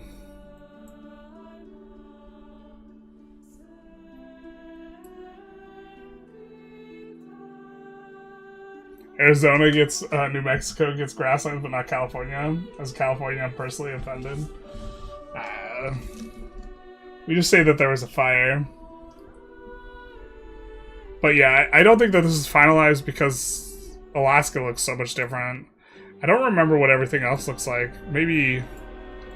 Like, I think there's, like, ivory and gold up here, and, like, iron or something. Just doesn't look up to date. I imagine much of North America's resources will change via event, colonization, spawning horses, livestock, and other old world resources. This is something that I think they've mentioned, is that the resources change in North America, but currently it just looks incredibly weak. Yeah. Which ones haven't we done yet? Haven't we not looked at today? We didn't look at Manchuria. I think we've actually looked at almost all of them today, so maybe we'll have to figure out a new topic for stream. We looked at the steppes, we looked at Tibet, we looked at India, we looked at Persia, we looked at Arabia, we looked at Africa. We didn't look at West Africa, but that's kind of going on with our Mali run. We looked at Maghreb, Germany, Scandinavia. I think we didn't look at Levant and Egypt today. Russia, I think we looked at first. We look at Britain and Ireland. Yeah, those are the only three we haven't looked at. Wow, we've covered so much ground today. Kind of thinking through some of this stuff. Perfect circle of ocean runs, zones around Bermuda is a bit cursed. Not sure I like that. That's the reason it's called the triangle. But a lot of this is uncolonized at game start, and we do have also some of the Jurchen people and this type of stuff. Recent dev diary on that. Ugh. Don't like this terrain, though. I didn't even realize the terrain was this bad. I guess that kind of comports with our experience. We did play as Korea, and then we kind of pushed in and took a lot of this stuff. I guess we have flatland down there. And there's decent resources up here. It's colonizable. It's Arctic, so we sent slaves there. That's how we handled that. Yeah, but like zero dev up here, like actual zero dev up here, and then here it's so close to zero. Here's the place in our Korea run where we look to make a market, the really high market access area. Or not market access, control.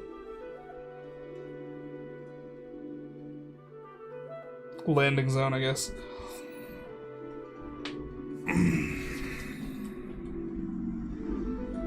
Yeah, I'm thinking, the thing is the raw materials here, if I recall correctly, are kind of okay. Yeah, so here's kind of like, Alaska looked a little bit more like this type of stuff where you had ivory and gold and like some mineral resources too. This is much more what Alaska looked like. And you had like gold, coal, ivory, like furs obviously, but ton of ivory up here, which was kind of nice when we were playing Korea. And then we do have a lot of furs. Big chunk of gold up here. There is a lot of gold in Manchuria. It's super neat to see, like, the Victoria 3 places where there's a ton of resource also having a ton of resources. This is the tip of Korea. You can see a couple silvers, some gems, and some spices down here. But I think once you get north of that, the resources that are really good kind of dry up. There's an amber.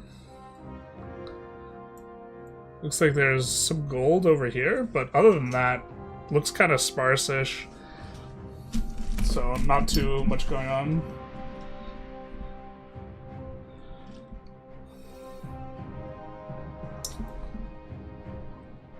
Can confirm that all we have is BC is fish and furs and furts. Top 3 regions for expensive goods. Depends exactly what you mean by region. Korea, I think, is the most dense resource area.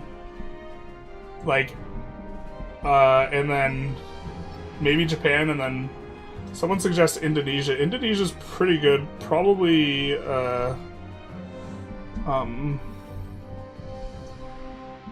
Indonesia's probably not next.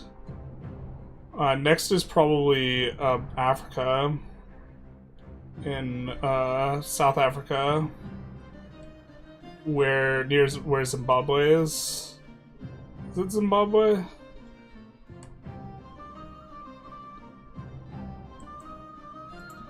So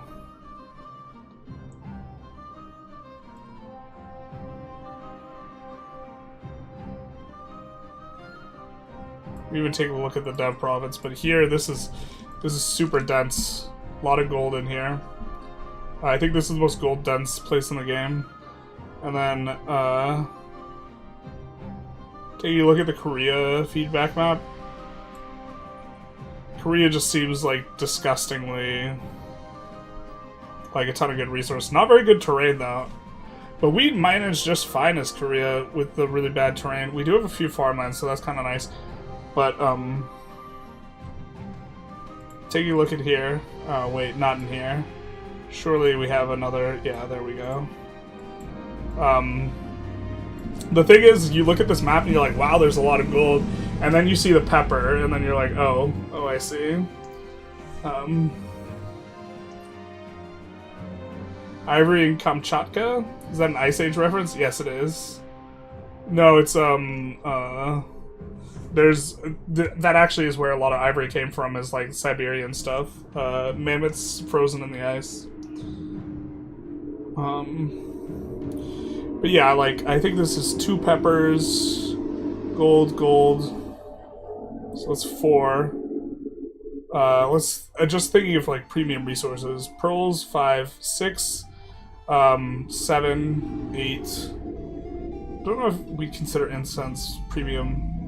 9, I think this is 10, 11, 12. I think we counted this gold. 13, 14, 15, 16, 17, 18, 19, 20, 21. Off screen, a couple more. 23, or sorry, 22. And then, like, iron's really solid, coal's really solid. Like, just, it's like 100% good, basically. Is our autarky seem important? Not really. You just want to be kind of self-sufficient on a couple of your input resources in particular that throttle how much you can construct. At least until you kind of, like... It feels like you go infinite with the money. Was that real? Frozen mammoth ivory? Yeah.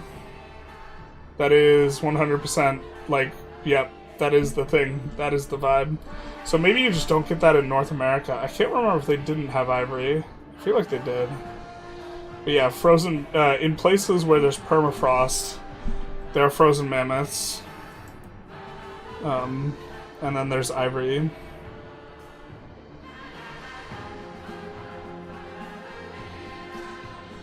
But yeah, for input goods, you kind of want to have stuff locally, but other than that, you're going to be trading a lot of stuff. I don't know if there's places that are completely self-sufficient. Arctic ivory would be walrus tusks? I don't think so. I do not think that is the logic there. I do believe it is harvesting ivory from mammoths, or former mammoths. I do believe this is a thing. I think if we look in Russia, we might see some in Siberia. Or actually, wasn't there a Siberia map that we maybe didn't take a look at? We can take a look at Great Britain and England.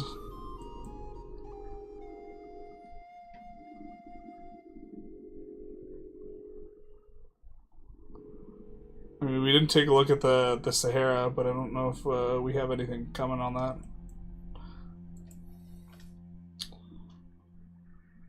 But I think that we also get to see ivory in Siberia. I just don't know if the Russian map's going to show it.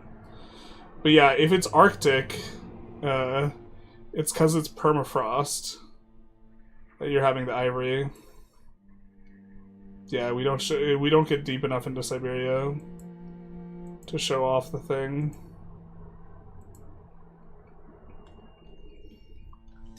We didn't take too much look at Egypt this time, but I think that generally you just move your capital over there to Alexandria, and then there's like a good natural harbor here, a good one here, and you're actually like geographically just in such a nice spot because you get to trade it across the Mediterranean, you get to trade with the East as well. And you don't have all the like terrible terrain like Persia does in terms of like the Silk Road or whatever. So you're just like in a super ungodly good place. Resources, you have some gold down here. I think that's the significant one.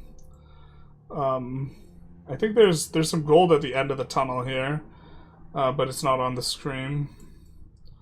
But nothing too crazy. You have a couple sugars in here. You have a marble. The resources are okay, like 2 lumbers over here, but the problem is that you don't have too much vegetation for the purposes of making stuff. You have a ton of pops, though. One of the highest pop counts at the start.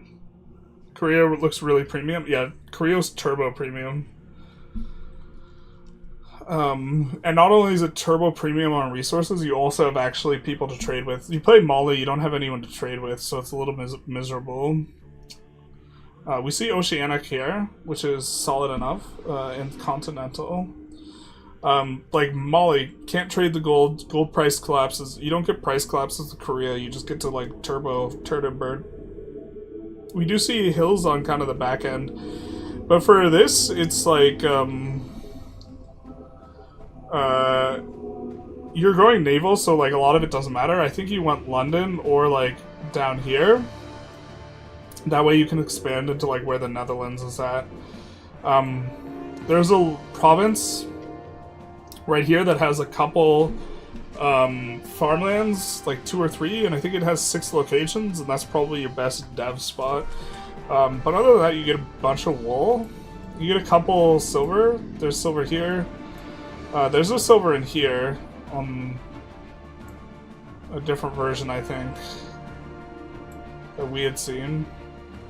Some marble.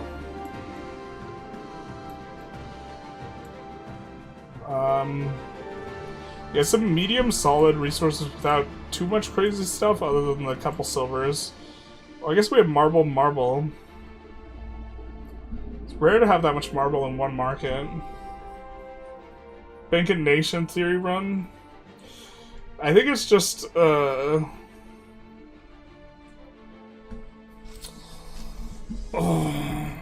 don't want to reveal too much about the banking thing because I didn't play it on the first round of access. I'm not supposed to talk about differences between the 2 rounds of access.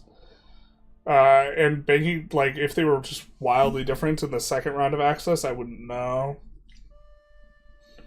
I did play the second round of access, but we're still exploiting mammoths like 7,000 years after we killed them. Yeah, but soon we won't have permafrost, so we won't have to worry about that. The truth hurts.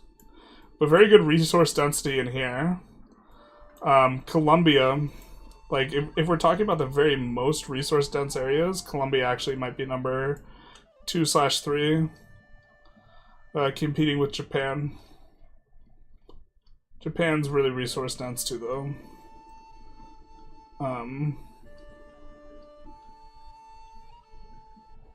Oh, we're thinking it's actually under South America, isn't it?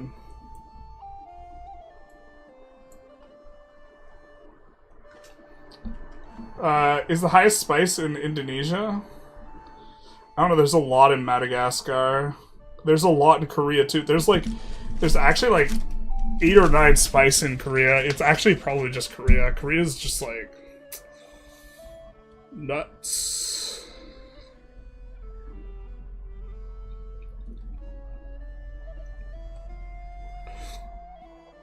We'll show them in just a second, but this is just way more scrolling than I remember it being to get to the resources. But, like, this density is also insane. I think this is number 2. After Korea. Like, this right here. Marble, gold, gold, gems, gems, gems, gold, gold, gold, gold, silver, marble, gold, gems. Unless cocoa's premium, in which case it's maybe better than Korea. I think Japan is, really up there.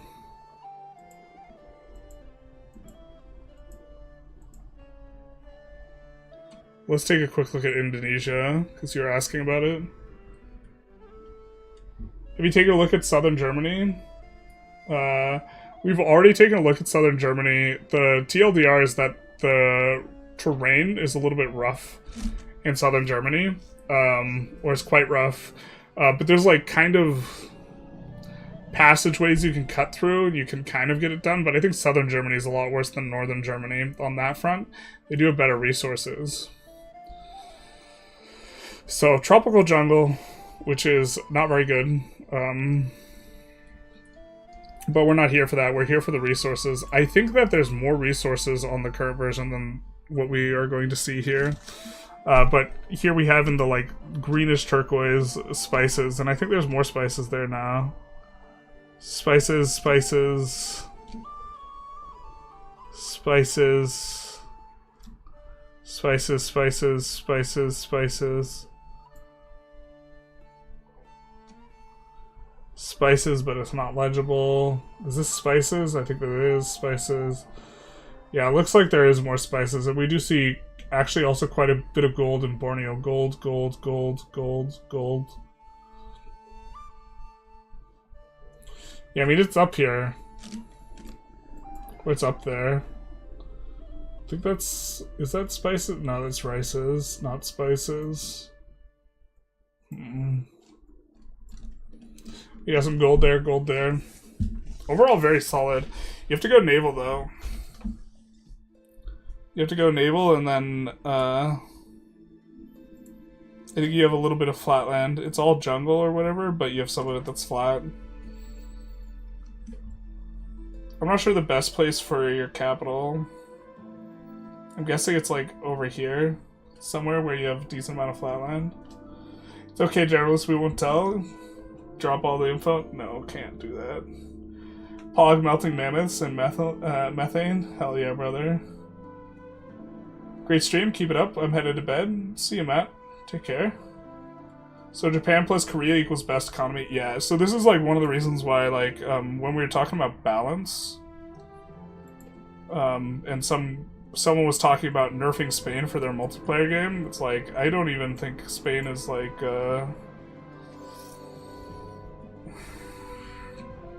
like, RGOs are really, really good. And so places that have really good RGOs, I think perform really well.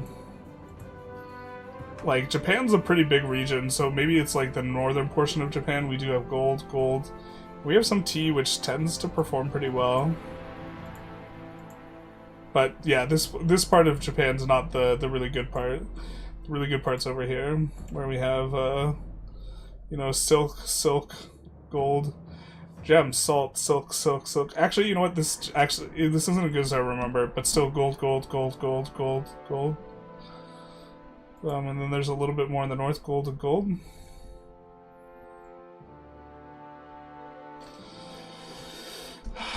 But if you expand to Korea, then you take Korea Like, on a per land basis, it's really, really strong. Isn't that all mountains and hills? Yeah, the mountains and hills is bad, but you're going to be pushing control navally rather than overland, so you stop after a certain point kind of caring too much. The thing is I think you want to have your capital in here, and you have to push to the other side of the island by land, but then after that you're kind of in okay shape. I was thinking maybe here would be the good place for the capital, because you could get to Korea easier. Is Low Counties region good or bad? Also, what about the Rhineland? Low Counties is really good. We did talk a little bit about this already, but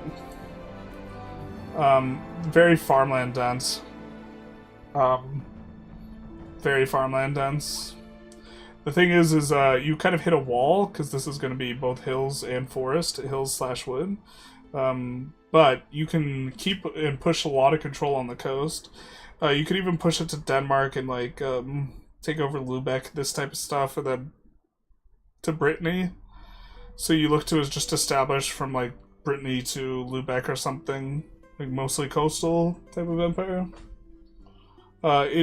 It's strong from a terrain perspective. Actually, let's rephrase that, because you look at terrain, but like you look at resources. Resources aren't very good at all. Java has all the population in Indonesia. All the other ones are very lightly populated. Interesting. When do you think Japan will have enough maritime range control to Hawaii while colonizing? Control where colonizing is worth it.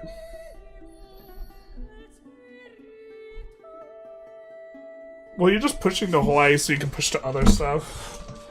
When will it be worth it?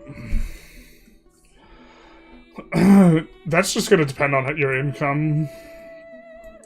I think I would rather push Hokkaido, though. Just generally. And full colonize Hokkaido first.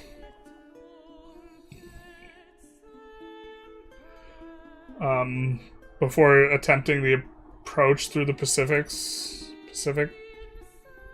But you're trying to get to the East Coast, I guess, and I think that you should just colonize the West Coast. I think the West Coast is a little bit weak. And that, as Japan, you have better colonization options in both South Africa and Australia. So, like, Japan here, I think you just colonize South Africa rather than trying to push over here. And to a lesser extent, if you can get, like, leapfrog your way over, going after Transvaal and Orania is probably good. What about the Philippines? We just took a look at the... Oh, no, wait, we didn't look at the Philippines. We looked at Indonesia. I know that they have... It's kind of a bit hard to see in this. They do have some level of spice, I think, and a little bit of gold, but it's not too crazy.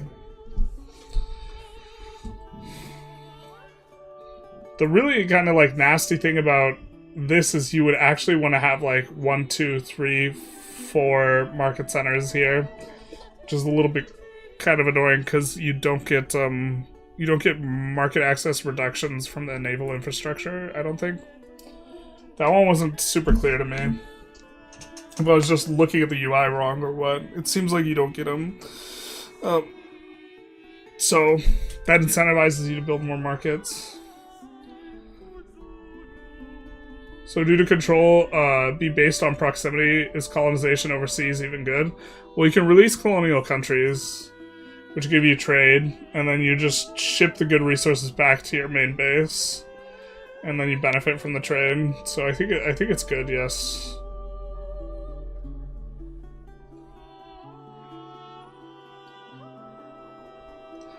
I think we are gonna wrap up though, because I think we've looked at literally every location.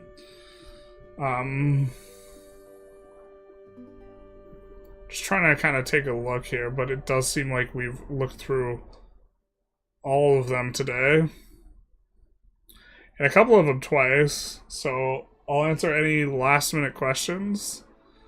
And then I think we will be on our way. And we'll try and think of a different topic for some of these polls. Although maybe we could try and take closer looks at starts for specific countries, where we can look up their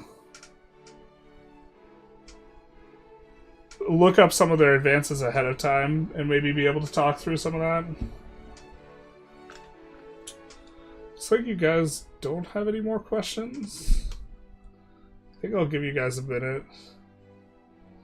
Do like the soundtrack. The soundtrack is from the OST. I guess we could think through the strongest starts. Although the person who was talking about multiplayer for strongest starts isn't here anymore. How good are colonial nations at developing their land? They seem to like using the dev-province interaction on their home province, so it might be the case that you want to just, rather than making colonial administrations like somewhat big, you just actually want to have like 50 of them or something. I don't know how this affects your diplo capacity though. This might put a strain on your diplo capacity. But if they dev their home province, and they only dev their home province in theory, then this makes it very attractive to just... Unless you wanted them to keep their dev low, which maybe you do. What size is optimal for colonial nations? I do not know. Antarctica, I don't think we have maps for. I don't think it's on the map either. It wasn't discovered within the time frame of this game. I would expect it not to be on the map. Yeah, it's not on the map. What countries do you think will be the wackiest to play / encourage strange gameplay styles?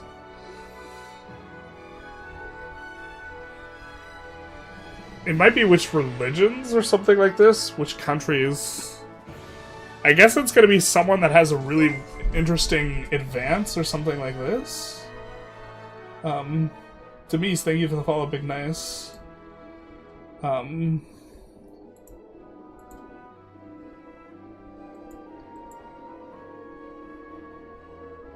Well, I think the gameplay pattern where you play as like a really trading-oriented nation is somewhat interesting. We didn't even get into these. Maybe we have a good one we can show off, but some of these places you want to grab locations just for stretching maritime presence. Like if you're playing Venice and you don't actually want a useful location, you just want the ability to patrol with your ships in the nearby areas. So you literally just want it for a port or something like this.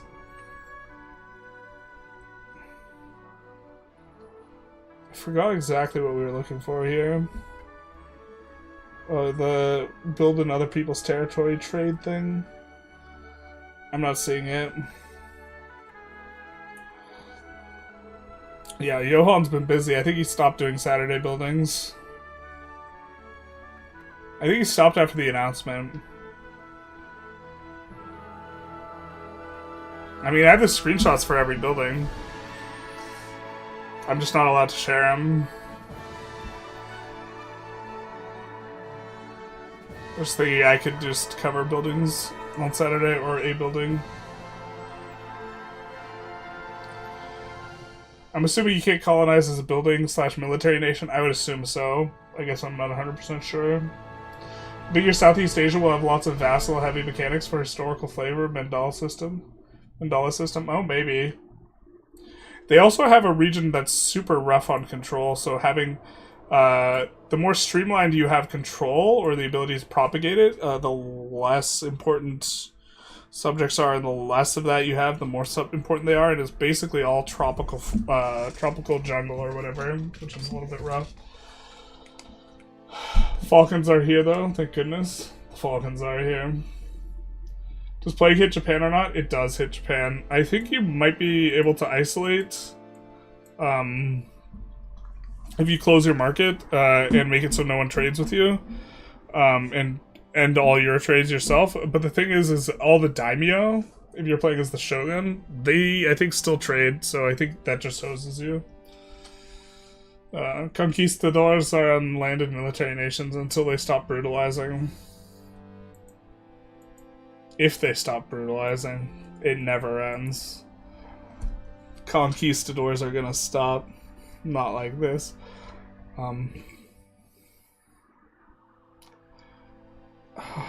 Wackiest gameplay pattern. I don't think I have a large enough reference experience to actually even necessarily know what constitutes a wacky gameplay pattern.